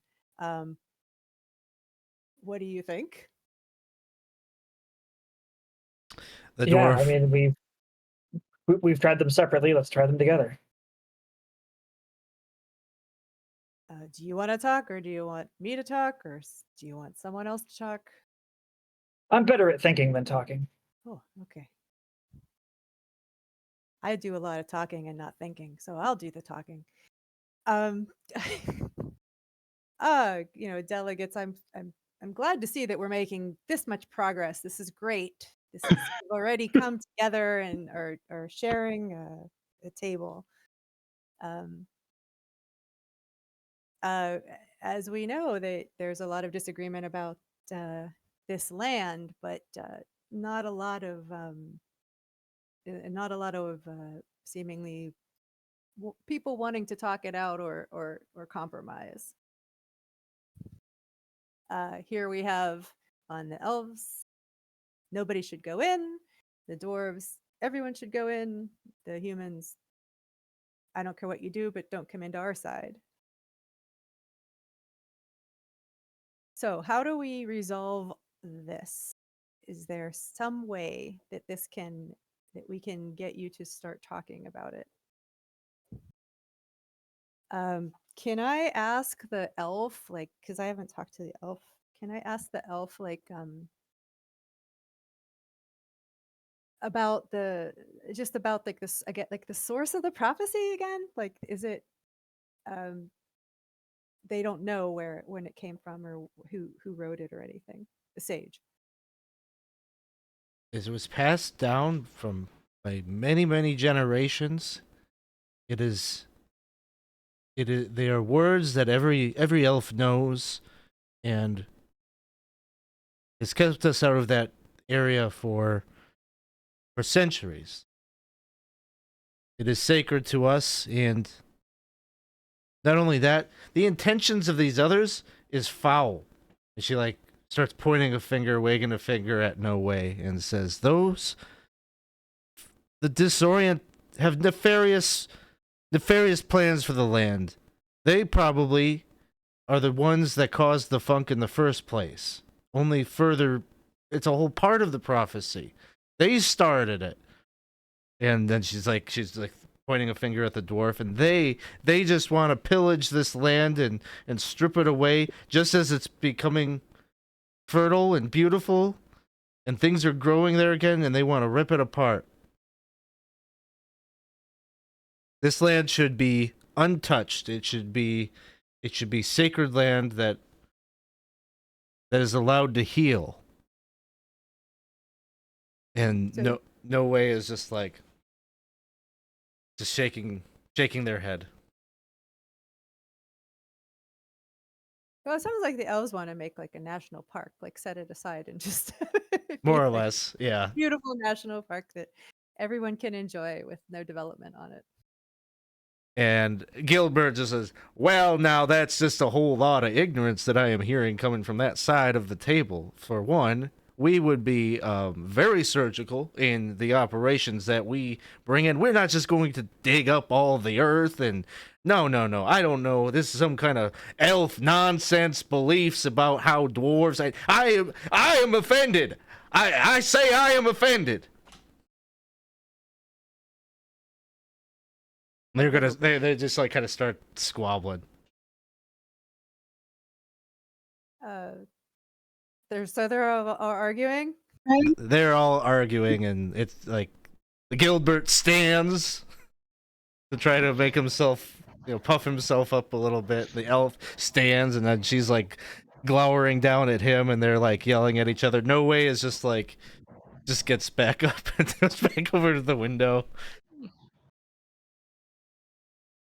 And at about this time, as these negotiations are breaking down, the doors to the end bust open, and in comes 7 individuals wearing leathers, bearing clubs and pitchforks and short swords, and one of them, like this larger bruiser with just kind of a mop of blonde hair, is just like hitting the end of his club into his hands in kind of this intimidating posture. It just says, negotiations are over.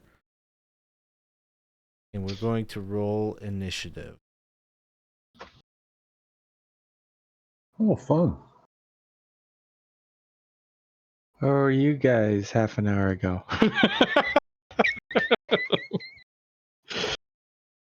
We had to play out finding a straw.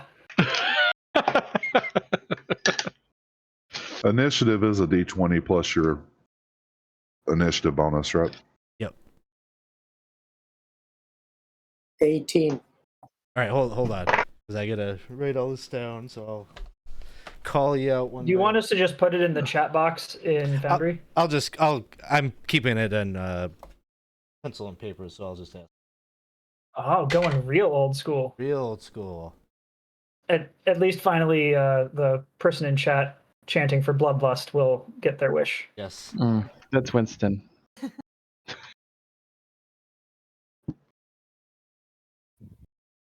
And they immediately give us a reroll. Thank you.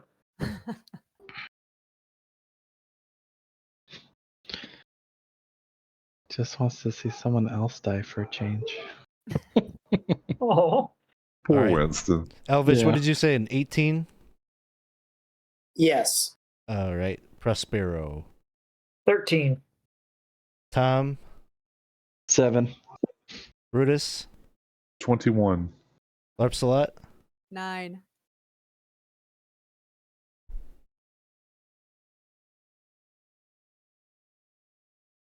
All right. So we got Brutus, and then Elvish, and then the Ruffians, and then Prospero, Larpsalot, Tom, and my other NPCs. So we will start things off with Brutus. Thank you, Brutus, Winston, for the reroll there. is this guy here the leader? Sure. That's the guy. That's the guy with the club in hand. 30, 35, 40.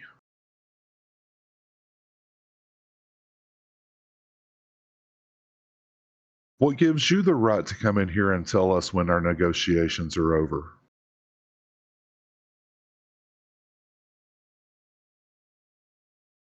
He's going to get the horns.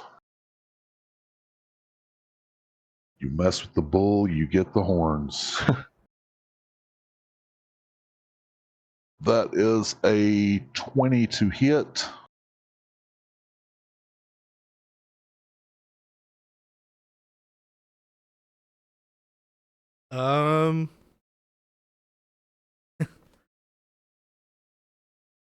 I'm gonna say yes. I think his armor class is. It's got to be a hit. Yeah. Yes. And that will be 7 plus 3, 10 points of Yeah. piercing damage. All right. And I will bonus action Fury of the Furry.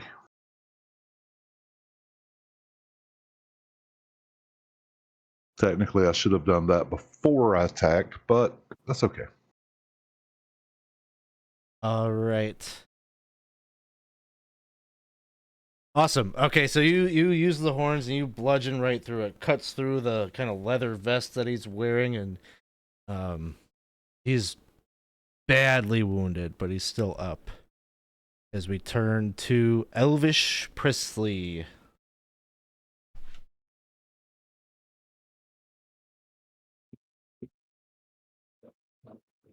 All right.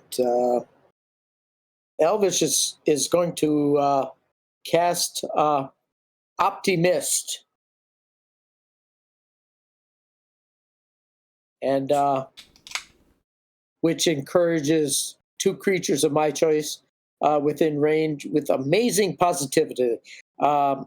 Before the spell ends, all targets deal maximum damage when they hit with an attack and receive maximum healing from spells and effects that increase hit points.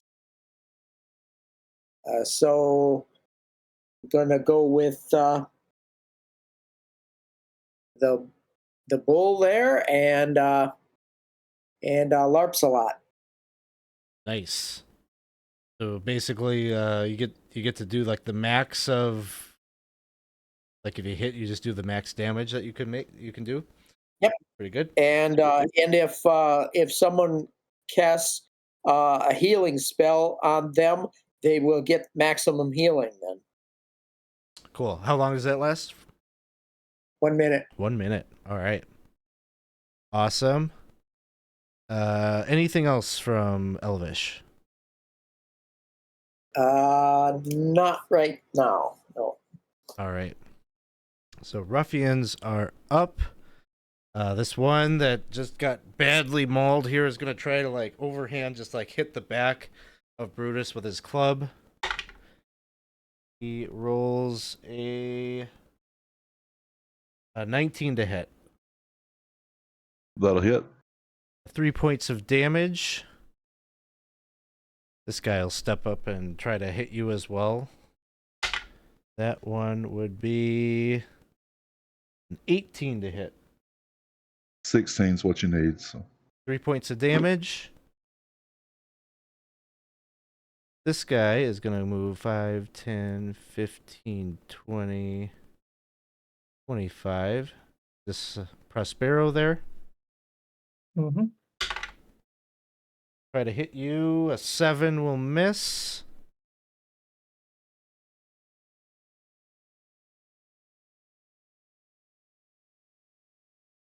Five, 10, 15, 20, 25. Gonna move out of your reach there, Brutus. we'll give him an attack. Tom, you wanted to know what the plan was. It's plan A. Oh, that's a miss. Your plan A is a very good one and much needed at this particular moment. And he's gonna move out of your reach, Prospero. Yeah, sure. I'll whack him. Try and whack him with a staff. 21 to hit That'll hit. with my amazing 11 strength. That is 6 points of bludgeoning damage. All right, 6 point.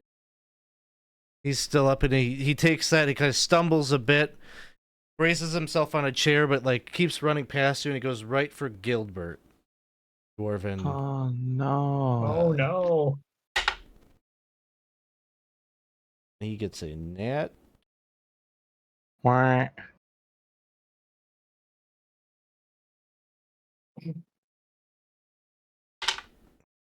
Does 10 points of damage, which knocks him out. So you just watch Gilbert get plonked on the cracked on the side of the head. His head like hits the table, and then he just kind of like falls and like rolls under. This guy here. We'll move 5.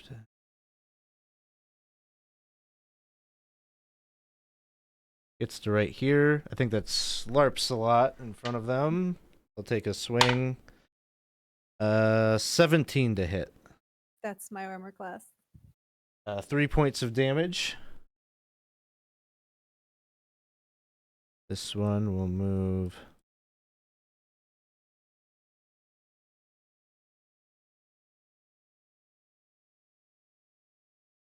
And move up by Prospero. Take a swing.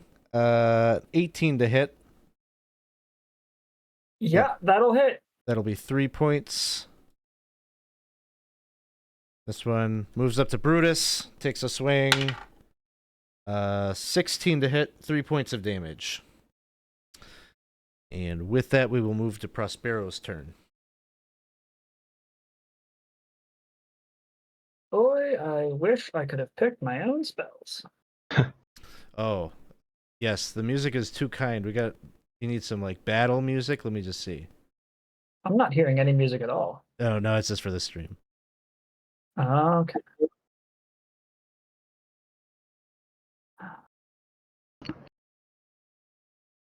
That's a ranged attack. Oh, and we got a raid coming in here. Hello, Raiders. Hearth Coven Games just raided. Stopping by. Give them a Ranged spell shout out attack. here. We are currently playing a game that was written by one of the 20 Sides Every Story community members called Curse of Ermagerd.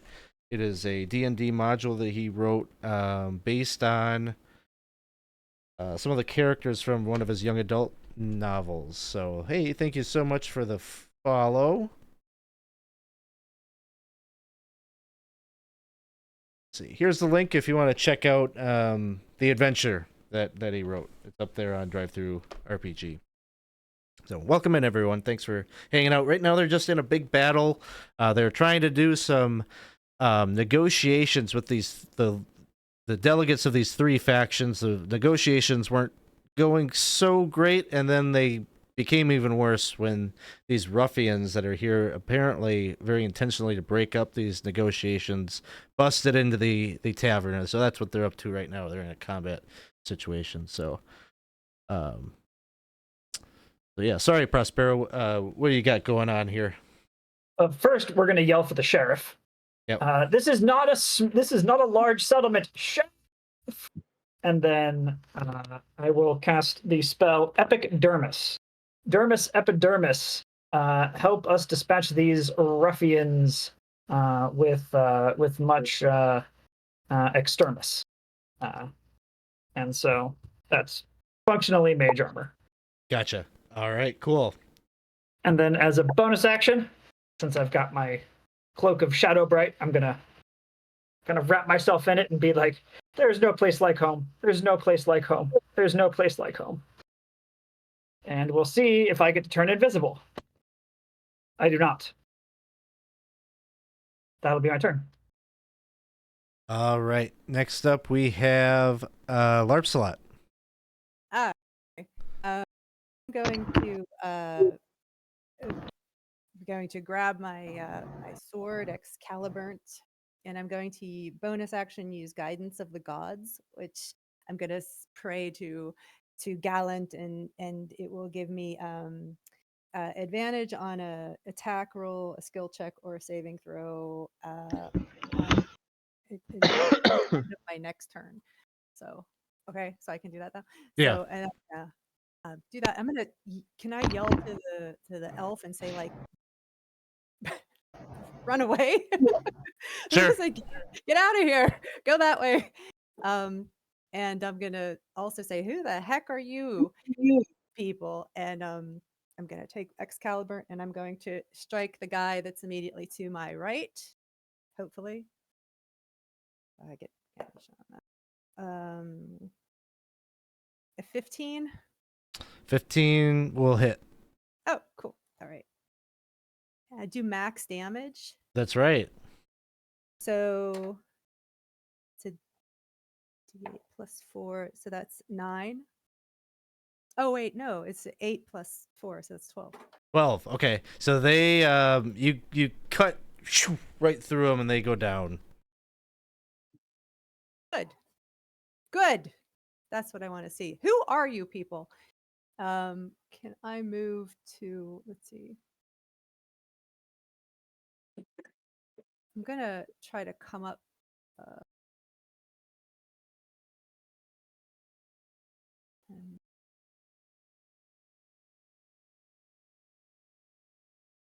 I'm going to come up to here. That's the end of my turn. All right. That was the end of Larpsalot's turn. We go now over to Tomfoolery. All right. I bring out 2 daggers.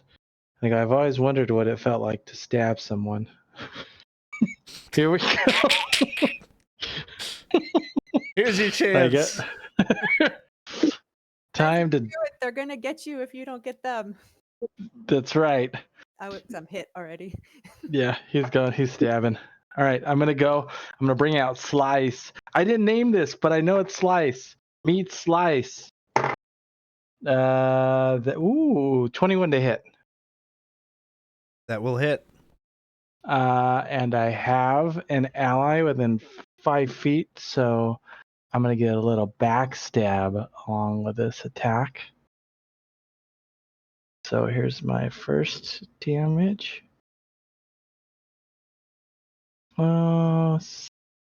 Is your other Slice. dagger dice? Slice and dice? That's right, Cliff. He's gonna, gonna say. I mean, Elvish.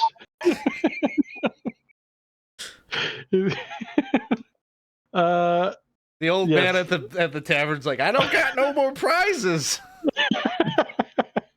So that is for that first hit in total, including my backstab. That is going to be 5 points of damage. All right. He goes Ooh, down. that feels. You're really good Oh. at it too. And not only does it feel good, you're good at it. Oh, I still got this other hand. I'm ambidextrous. I'm gonna.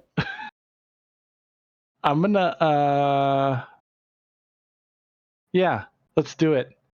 I'm gonna. Let me see if I could do this. So for the people that just came in from the raid, so basically they are all their real life selves that have been somehow brought into this fantasy world and have to assume the roles of these these epic heroes from this world. So that's what's going on. Maybe culinary schools in your future when we get back. That's right. Okay. Bonus action. I'm ambidextrous, so I'm gonna try to swing at this guy. Sounds good. Ooh, that's a 22. That hits. And I get to add my bonuses for this too, because it's in my class. All right, 2 points of damage. All right. Ugh, squish. Dice. This is dice. Like, just a chunk of. Ow! Yeah, That hurts. I'm sorry. Don't hit me. I mean, they did start it. You did start it. That's right. Fair. So the other NPCs will go. So no way just like moves to this window and continues staring out it. And Dwarf Boy is knocked out under the table. The elf just kind of calls back to Larpsalot and says, I'm not gonna run away. I could be useful. And she pulls out her bow and she's gonna take a shot at maybe that one that just got diced. Did he get sliced or did he got diced, right? It was Yes. dice. Definitely got diced. So she'll Yes. take a shot at that one. He is going to hit.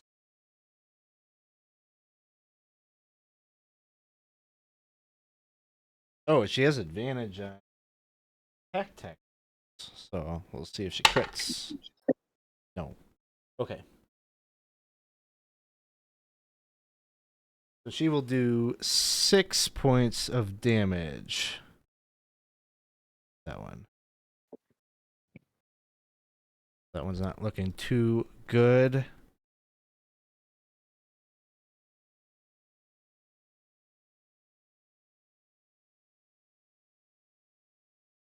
Did any of you get like really hurt?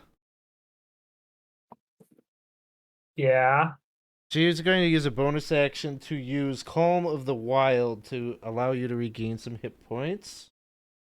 That's You can good. just feel kind of like there's like a burst of like air just kind of fills your space, and like somehow there's like leaves and little flower petals like kind of swirling around you for a second, and you regain 6 points of hit points. Ooh. Nice. Just the one of us, just Max. Just yes, just Okay. Max Prospero. Just a wizard who only had 7 hit points to begin with. Brutus, we're back to the top of the order, and it's your turn. Okay, so just a quick question before I do take my turn. Since I was furied, I have resistance to bludgeoning. So the 3 points was only 1 point of damage. Is that correct? Yeah. Okay. That was how I wrote it down. I just wanted to make sure. Plan A at this is the guy still in front of me is the one that I hit first, right? Let me see. Or did he move? It's actually this one, I believe. Okay. That's who I'm attacking again.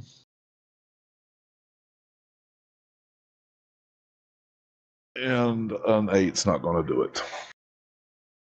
Just a reminder, you have some rerolls, I think. Yeah. Well, let's use one of those. Oh yeah. How about a 24 to hit? That'll hit. And that will be max damage will be 15 points of slashing damage. So he is super dead. Just flying a few feet backwards. I look at these two in front of me here and I say, you can lay down your clubs now. Make a intimidation check. Intimidation. +5. Nice. Oh, 9. Okay. They look like they're still in it. All right. Anything else from Brutus? That is it for Brutus.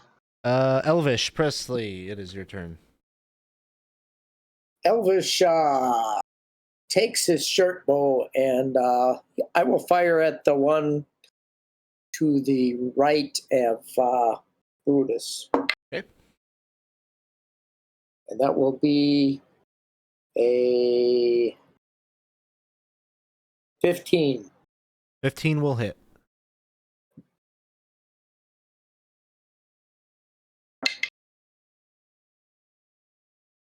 Four damage.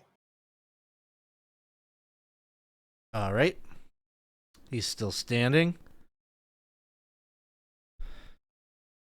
Anything else from Elvish? Uh, no, I don't think I can do anything else All right. except move. We will start with, we've got 2 that are attacking Brutus. First one is a 13 that misses. Second one also misses.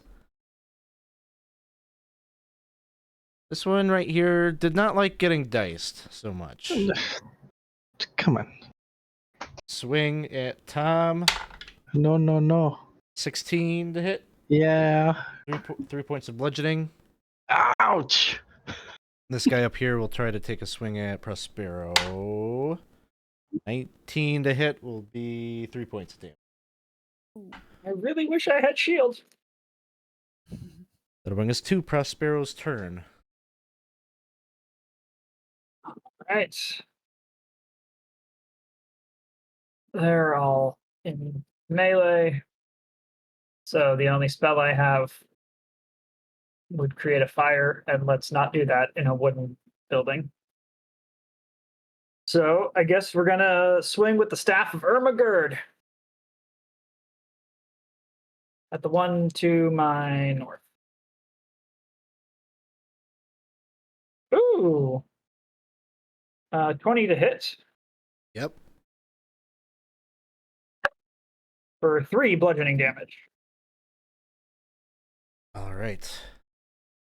It's like it shakes, and he's like, that this is why I hated playing baseball with wooden bats. And that'll end my turn. All right. That'll bring us to Larpsalot. I'm gonna strike at the one to the north of me.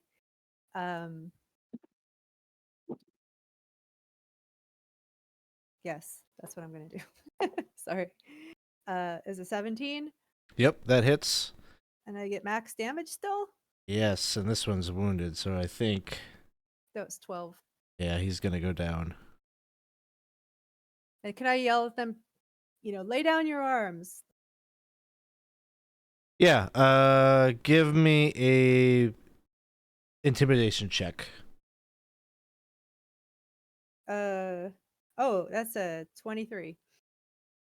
Okay. You could see that they are looking around at their fallen comrades, and you get the sense that you might have persuaded them. They're looking towards the door.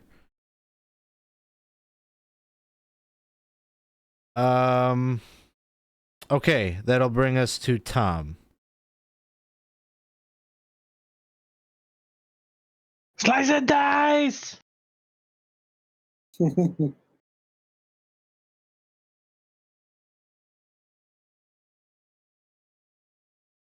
He's bloodlust.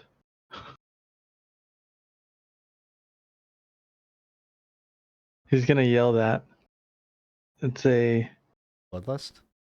no. He'll say, says you two can leave, but this one stays here. And I'm gonna point my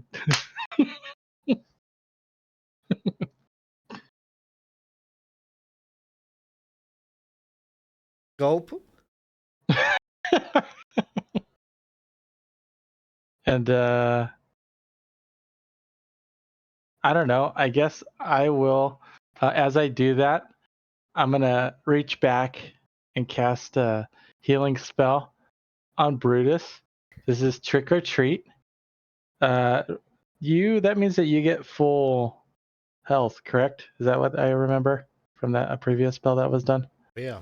So the full X. amount of whatever your healing is. All right, so first you get a little treat. And I'm gonna be like hee hee hee and giggle while I do this. Here we go.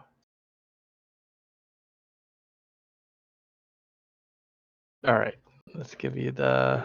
Sorry, I'm looking for this actual amount. I'm assuming it's gonna be like a D6, but here it is.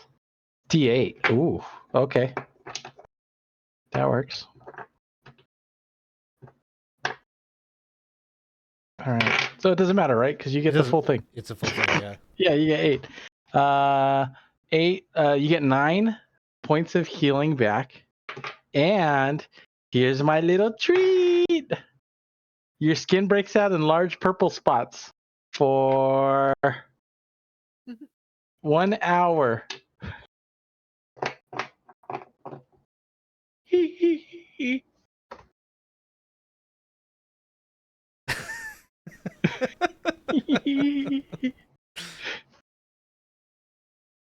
Is this the fabled spotted cow? Found it. I've had some of that. I was gonna say, but seriously, don't move, and that'll be my turn. Okay.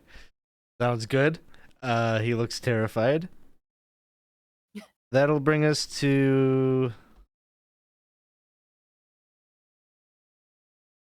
I mean, basically, No Way stays over there, and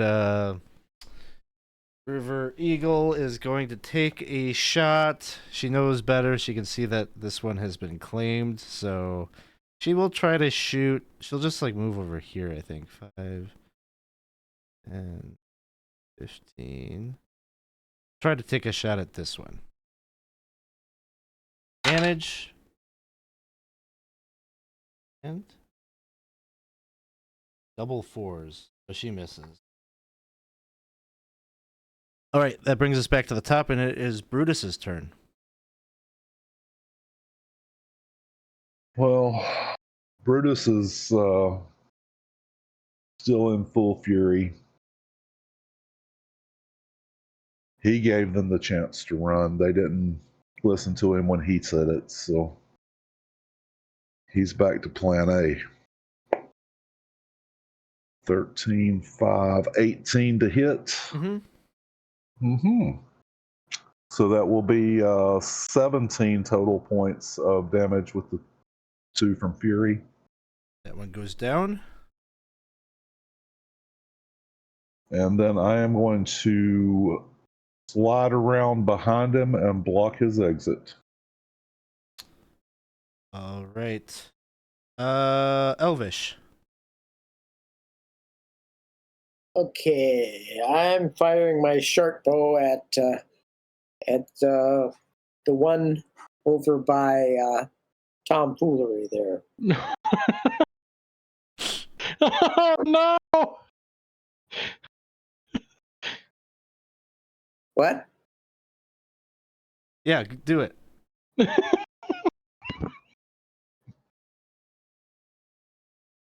Well, I rolled a 19 there. That hits. Oh.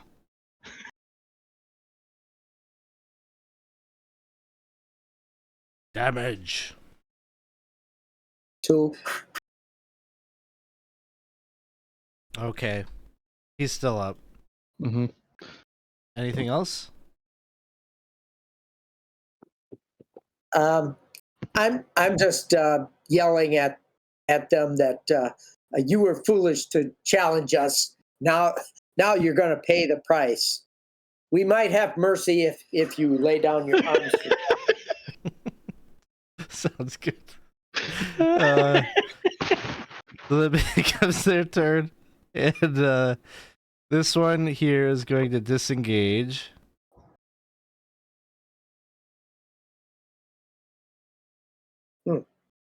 This one is going to also disengage.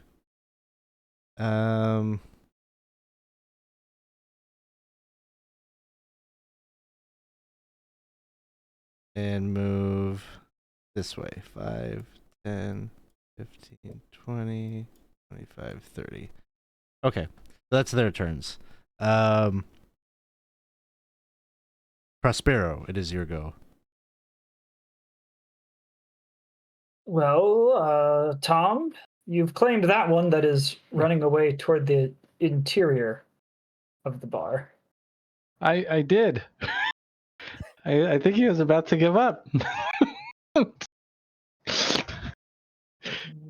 I'm not exactly sure to where he's running. I'll go get him. But if you'll give chase, then should we let the one who ran out the front door, the more logical way to run away, go. I don't think so. It might be useful to have one to question.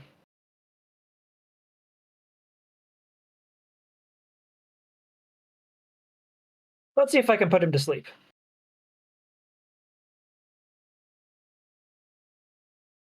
15, 20, 25, 30. And so I will point the staff of Ermagerd at him and say, bippity bappity zippity zappity, it's time for a nappity. And I will cast zap at him. All right. 23 to hit. That'll hit. All right. So does that just I do a little bit of psychic damage, and then he needs to make a Constitution saving throw. Yeah, so that's 2 psychic, and then a Constitution saving throw DC 13, or he falls asleep. all right. Damage, he's still up. He is asleep. He drops right into the dirt, face forward. I got him! I got him! It worked! It worked! I can do magic, you guys! And that'll be my turn. All right, and that'll bring us to Larpsalot. So I'm gonna say, so how long is he supposed to fall asleep for now? Kind of unclear. I think he's just asleep. Okay, well let's not wake him up. Am I able to like grapple? It's like I don't have that as an action. Sure. But Yeah, I'm you just do assuming- like a strength athletics. Okay, so I can go 5, go here, and I want to try to grab this guy, and I want to I basically want to capture him. I don't know how to do that. Sure. Just do a athletics check. Okay.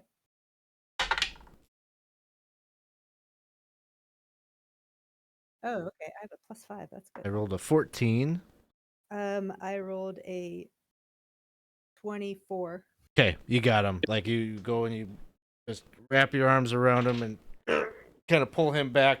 You like pull him up. His like legs are trying to keep going, but they're just not getting any tread or traction. And you just like almost like a half suplex up, and just eventually he just like stops fighting.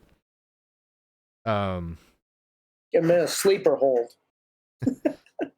Let's Heavy to while I'm holding them. Just want to be like, ugh. let's go to Tom quick. All right. It seems like we've done it. Thank you. I told you not to run. Sorry about that arrow. I don't think he heard me. Yeah, it's from playing music so loud. I can,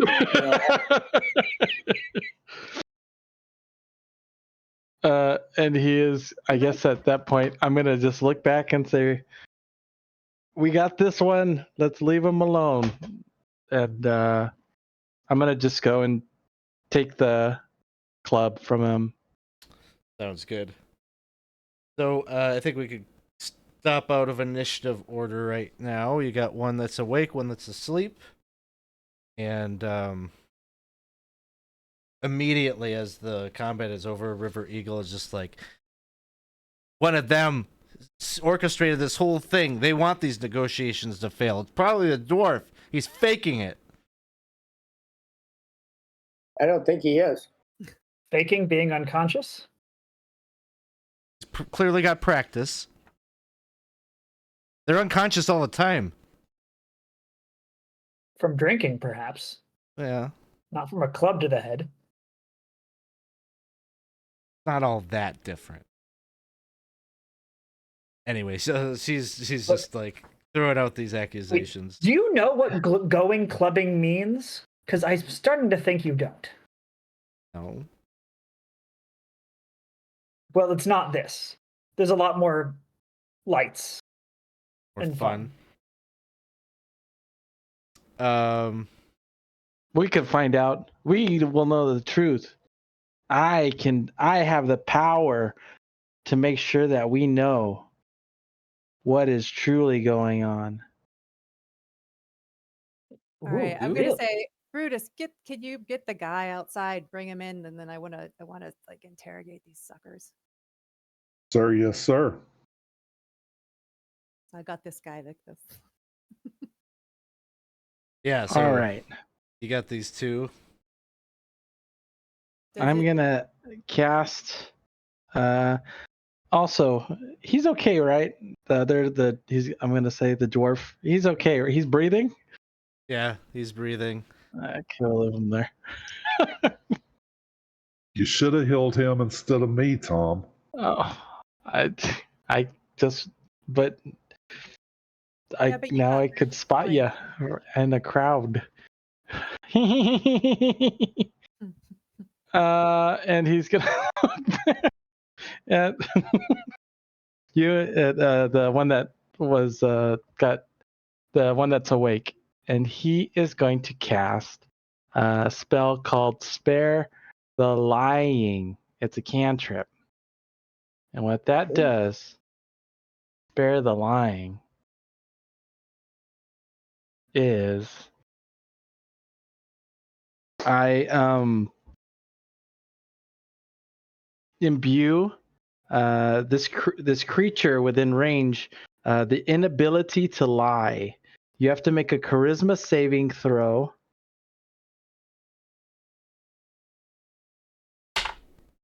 Fails. Okay. And for 10 minutes, I know whether a creature, I'll know whether a creature speaks a deliberate falsehood because the creature will bray like a donkey if they're lying. Okay. Okay. I did my thing. Go ahead and have at it. I'm going to check this guy's pockets.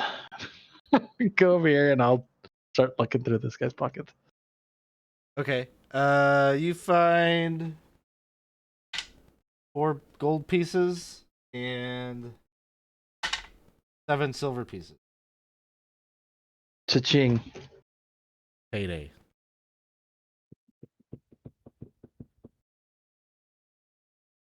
I I wonder if we wanna get to ask keep this the guy- gold when we go back. I want to ask this guy, like, who are you working for? Who sent you? Does he say a lie first and then he starts spraying like a donkey? Instead of, let me see. You know whether the creature succeeds. Oh no. The creature can't speak a deliberate falsehood. If the creature attempts to lie, it brays like a donkey instead. Okay. He deliberately lies. So he'll say, "I'm not telling you." I think you better tell me. I was like, and I'm kind of like trying to, keep him there and see how bad I'm hurt at the same time. I But know you. like, rig You're him. I wanna- Larpsalot. You wouldn't hurt us. You're honorable. Honorable, yes, in so much that I would not kill you without cause. However, I did spare your life, and now you must tell me who sent you. No. We won't tell you. We're sworn to secrecy. So I want to choke him a little bit. Jeez, Lyra. I want to go home. Give me a intimidation check. It's 11. Okay.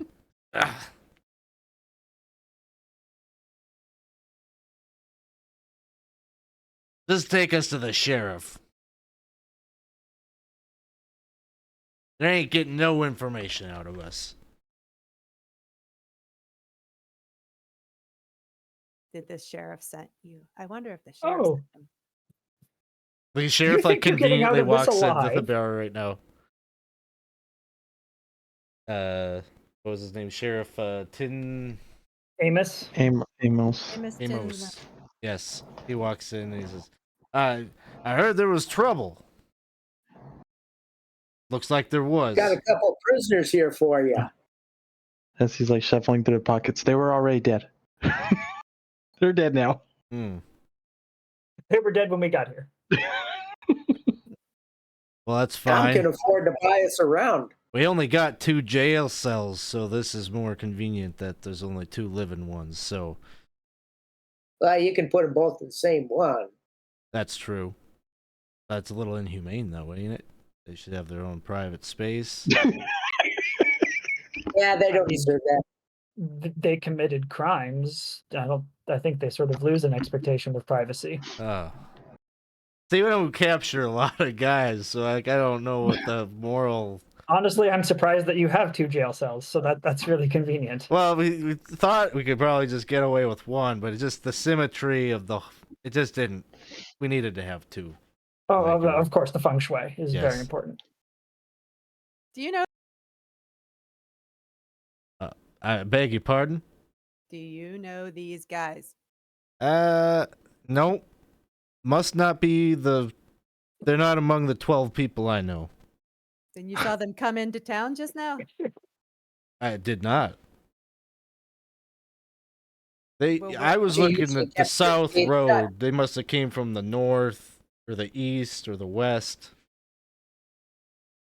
We Hard. need to set you straight. Yes, Maybe you'll have to keep your gates locked. Why are you purple? Don't worry It's- about it. It's It something was that him, happened in the wasn't it? battle. He's gonna point right to Tommy. It was him, wasn't it? Yeah. Yeah. Yeah, it's me.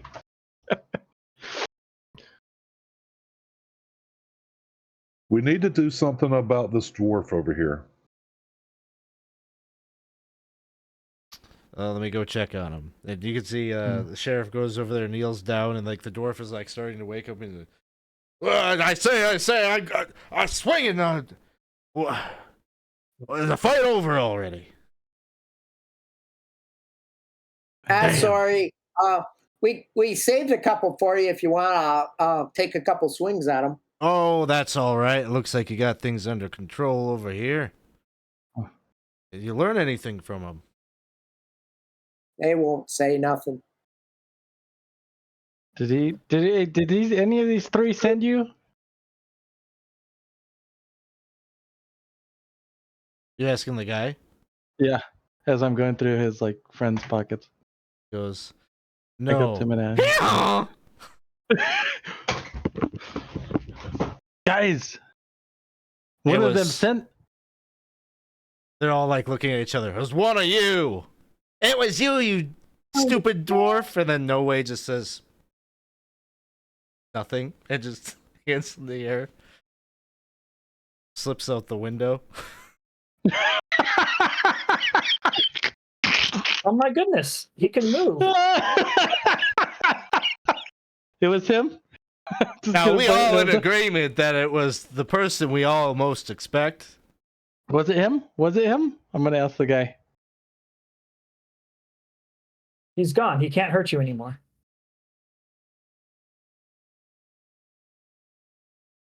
The guy just like he's still like trying to get over the fact that noise came out of his mouth. And, It wasn't him?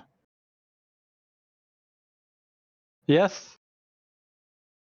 pass. No. Yeah, That big to do and be like, well, was it that one? Was it the elf?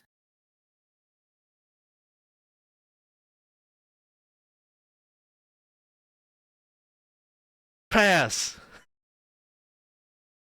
look, Tom here can get slice and dice back out.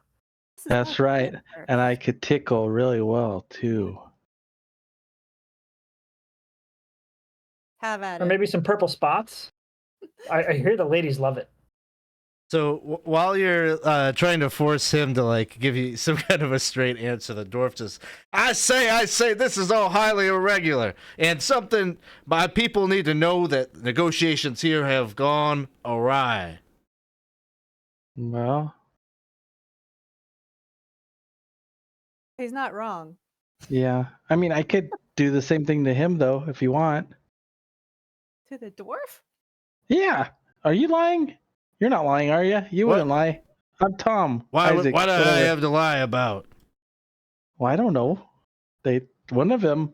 He's not telling who did it. Oh, just cast it on everybody. Wait, why didn't we do this like an hour and a half earlier? What? We didn't know that we were gonna get attacked. No, I mean your spell.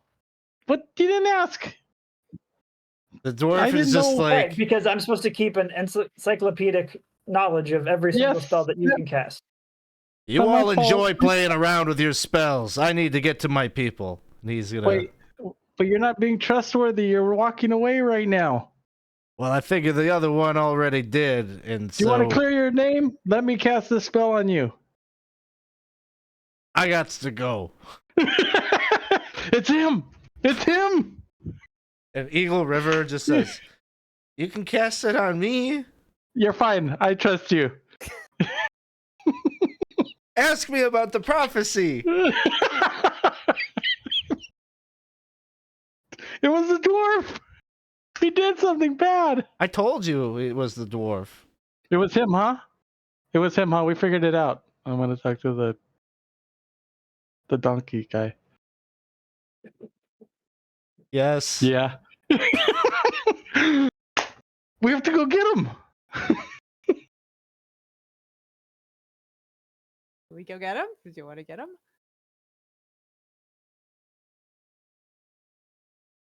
Hey, Sweet Pea, thank you so much for the follow. Appreciate that. So the group, you've got these two prisoners, captives. They've more or less just confirmed that the dwarf was responsible for hiring them. So it seems that the dwarfs were willing to stage that bit of theater to try to ensure that these negotiations did not succeed. You have no idea what to make of maybe no way just stepping out the window, but they weren't really like engaged in the negotiations anyway. So you're left with River Eagle, who says, "I need to get back to my people." It's hard to say what the other faction's response to this is going to be. There's been a lot of talk of war. I don't know what I think we should send word to the dwarves that because of their bad faith in negotiating, they are now not in the eligible to be part of the agreement. They're out. Well, I was going to ask if you'd want to come and be an escort for me as I make my way back to my people. I think you can see what their tactics are. I probably be in some degree of danger out on the road. Yes, if they were willing to attack you here in a fortified settlement, they may try again, so that word of what has happened here does not reach your people.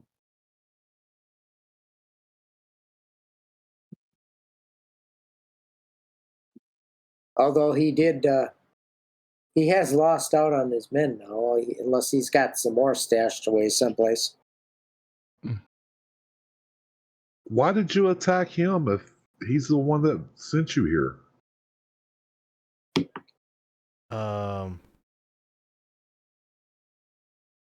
He wanted. I didn't really hit him. Just like a light tap.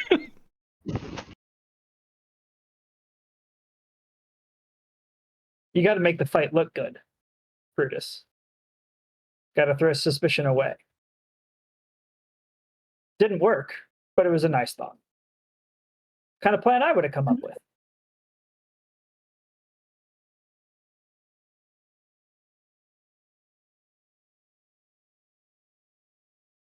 So she will ask you if you'd be willing to go with her.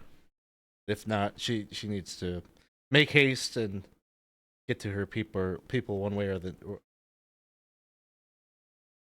Is that what you would like, Larpsalot? You're our leader. Boy. Well, I mean, what do you think, Prospero? I think that we should probably go and start talking to the different factions, and it would probably make sense to go and make sure that at least this person gets home safely, that we can have a conversation. Lyra, I've had a hard time hearing you like for this entire game. So Is if that you could right? repeat that, please. Okay. Just that. God, what did I say? Um, we should probably make sure that we get this person home so that we can start talking to the factions, and at least this one will get home safely and with our protection. Yes, yes. Having at least one faction on our side would be good, and I do fear for her safety. And it would also allow us to learn more about the prophecy potentially, and figure out if there's any sort of loophole where we can still disentangle this mess without a big stupid war. Lyra, you should be able to go in like your Discord settings and like bump up like the what? Okay. If you right click on her picture, you can increase her volume. Yeah, I've got Oh, I've got her all the way up, and it's still a little bit soft. So I think but no, like now I can boost her, so that helps explain things. Thank you for that, Cliff. Learned something new about Discord. I didn't realize I was quiet, so sorry. Well, while you guys are deciding what we're going to do, I'm going to set Amos straight and help him get these prisoners over to his jail. yeah. So you go ahead and do that, and get them put away in the jail cells. And while you're talking with him, or while you're helping out, he just says, "Well, I certainly appreciate all the help. First of all, thank you for coming and trying your best with these fussy factions. You know, you did your best, and then this happens. I don't have like much to give you, but well, I found this." And he pulls out it looks like a box, almost like a wooden box, and each side of it has like burned into its smooth surface a black rune.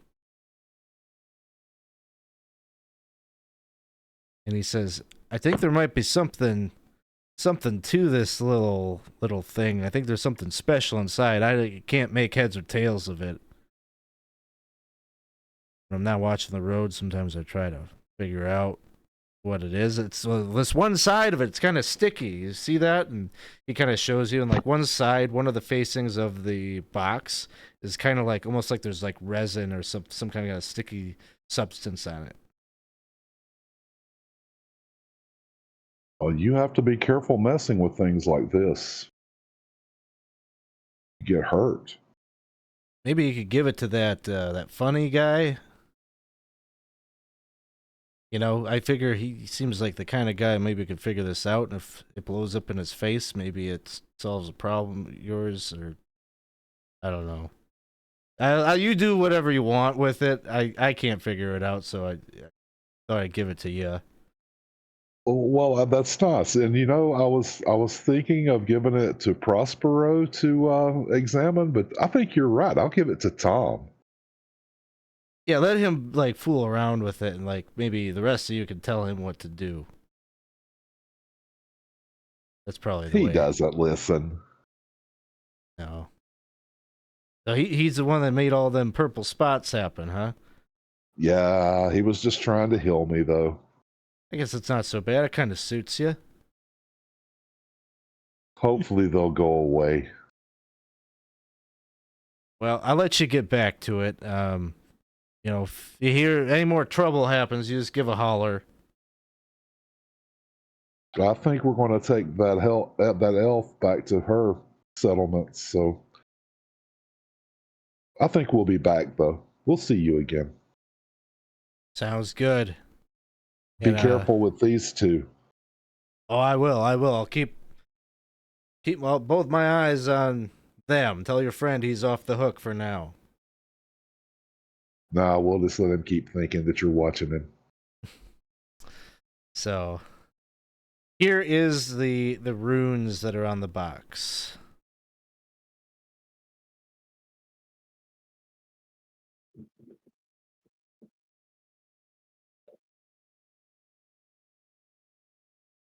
What is this supposed to do here? What are we This- supposed to do? Oh no. This is just a box that Brutus was given. These are the sides of it and the runes that are on it.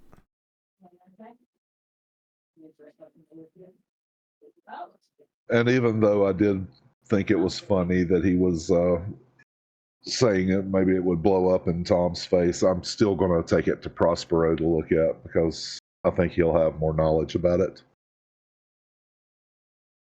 Sounds good. So you returned back to the inn. Anything that the rest of you were doing in that time that Brutus was gone?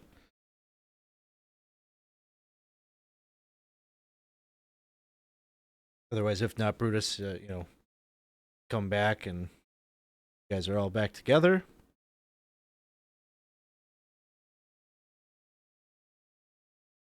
I think Larpsalot would be trying to help the barkeep, try to clean up and Yeah, she'll hand you a mop and haven't had blood stains in a couple months, so I'll be trying to sell this. I'll be trying to sell. I will be trying to sell the clubs to the bar maid. why would I need? I don't need these. Story. No, It's struck And the on my story. loot a little. haul them out of here. They're junk. It's trash. I mean, I might give you a free beer for getting them out of here. Okay. He's gonna go and I'll do that. Deal. All right. So, I think your options are you could spend some time trying to solve this puzzle box, or, if you want to hit the road with River Eagle, you could do that. Or other thoughts you might have about the direction that the party might take. Well, would we need to do anything to get ready to make this journey? How far of a journey is it, I would ask? She would say it's several days' journey. But she would assure you, she's a very capable hunter. She feels like even if you hit the road with what little you have, she'll be able to make food for you and help you to figure out where to fetch water and things like that. So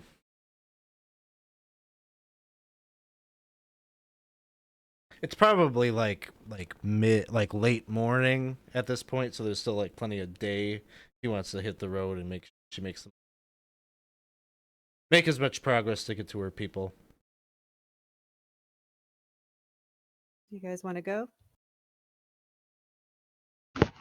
Is this a long roundabout journey since you want to avoid the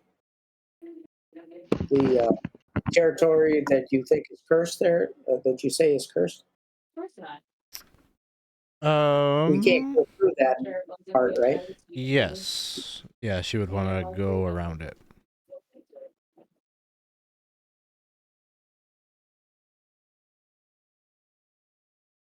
So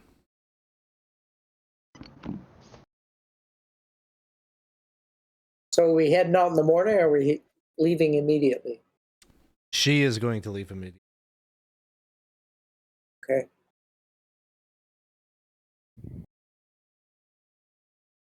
Can I take a look at that box while we're if we're gonna go? Can I walk and look at this box? Yes.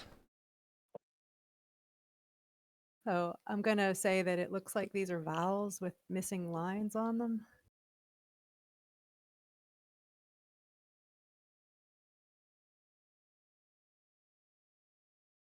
These are. Take a look at this, Prospero. Anybody else see this? It looks to me like these are vowels, parts of vowels. Ah. Oh, A, E, I, O, yes. U, and sometimes Y. Sometimes why? It I don't does know what look it like means that. though, and they're different sizes. Sizes mean something? Is each symbol on one side of the box? Yeah. So I don't think that the sizes matter. Like in theory, it should be like. I think it's just the way that the handout is made. It should be like each side should be like the same size. It's a cube. It's like actual cube box. Like Yeah. Yep. And one side has got that sticky substance that. Which side is the sticky side? Let's say it's the one that in theory is the E. Okay.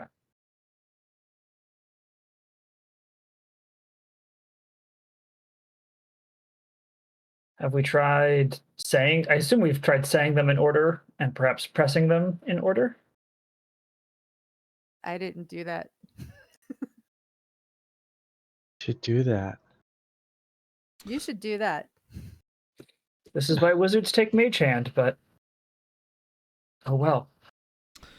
So Wait, I can touch it with the staff. okay, so you're like pressing the runes in the order of like.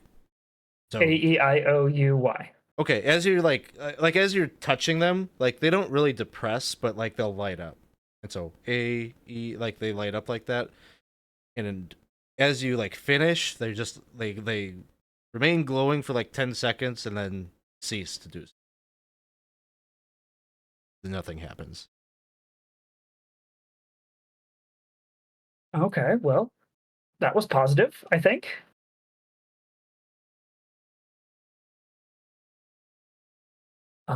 Maybe it's reverse. You do the reverse, same thing. Like each one lights up in sequence, remains like that for 10 seconds, ceases glowing.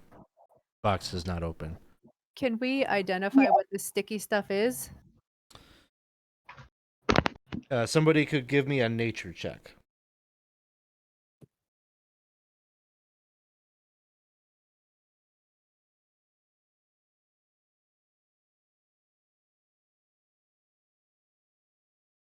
$15.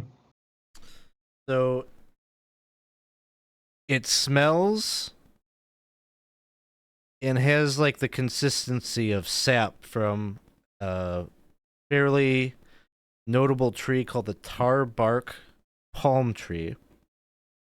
And this substance is often used for torches, kind of thing that torches are often dipped.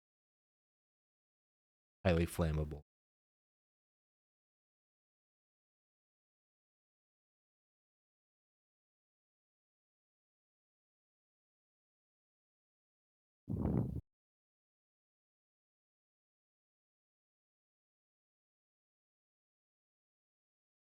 Oh.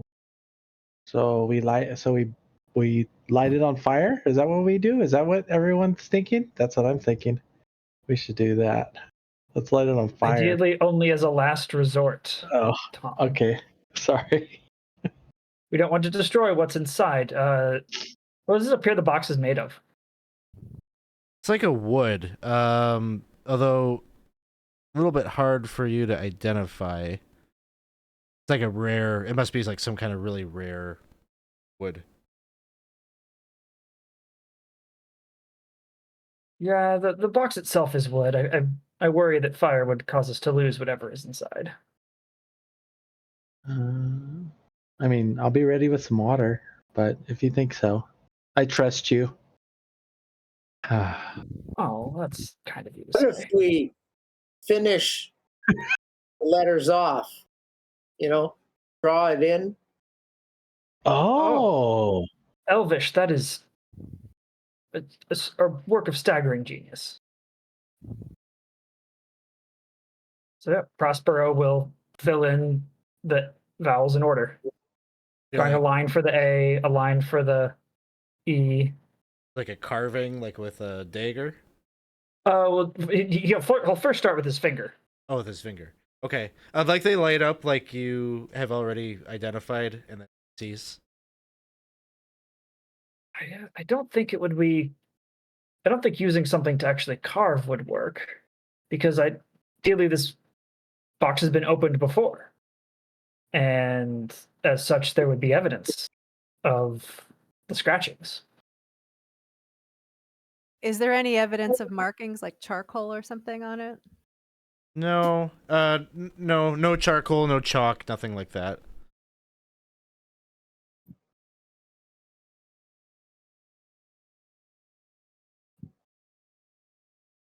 What if it's like a Rubik's cube? Do any of the pieces like move if you try and like slide the tiles? No, they don't seem to.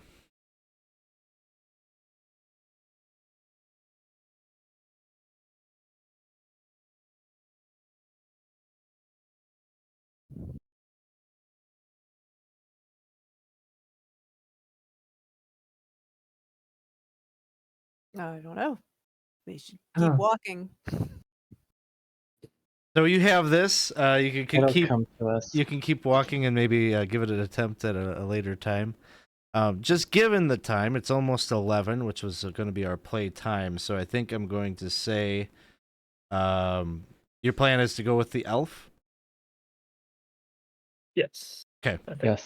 So if we shall see if we can get schedules to align again for us to play. We could always continue the adventure, but that is like the first part of it is getting this negotiation underway, and then the second part of this chapter is the journey to the untamed north. With you could this situation could really go any of three different ways. Basically, like at the end of this negotiation, like you end up with one of them to go to their camp.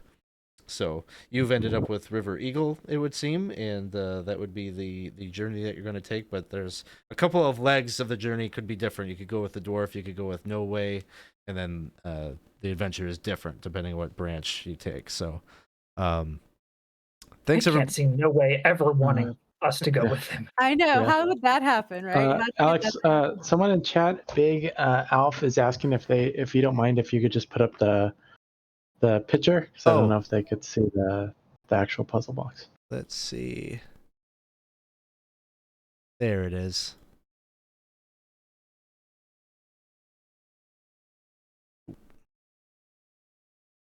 That's what the sides look like. So basically, you identified one piece of it, and that is that they are letters, and so that matters to solving it. But, yeah. So hope you guys had fun hanging out with us. We're playing The Curse of Ermagerd. This is written by David Williams, who is one of our people in the 20 Sides server. He's played in a number of our games. So you've seen him in Dragonlance, and he was playing in Spelljammer. And he wrote this adventure. It's based off of characters from his young adult novel, The Lost Tale of Sir Larpsalot, I think is the formal title of it. So, really cool adaptation to kind of extend the story and bring it into a D&D world. And so, yeah, if you want to check it out, it's there. You can check out the link to Drive Through RPG to essentially get the game, get the product. Everything that you need is like in the book. Like you actually don't really even need the D&D source books because everything is caked into this one book. So go check that out. Let's see what's next for us tomorrow morning. Dolmenwood is happening at 10 a.m. So we'll do the next chapter of Dolmenwood, playing Old School Essentials. And I think that's it for the weekend. So, if you haven't joined us already, please do come hang out with us in our Discord server. That's where you can get updates on the schedule. You can also sign up to play in games with us. We do run a community campaign, which is a 5e game. We're transitioning all of that to take advantage of all the excitement and fun of Planescape. So we've got some Planescape adventures in store. So with that, let's see if we've got anybody we can go pass a raid to.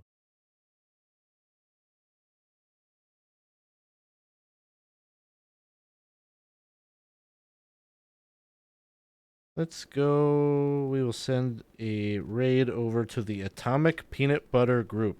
They're playing some Dragonlance tonight, so I like the name. yeah. All right. Any last words from you all players? Anything you want to leave us with before we close out? Thanks for the rerolls. Yeah, Yes, thank you for the rerolls. rerolls. Hopefully they roll over for the next game.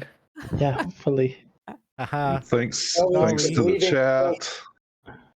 Thanks to the chat. Thanks to Alex for running the game, and thanks to David for writing this wonderful adventure.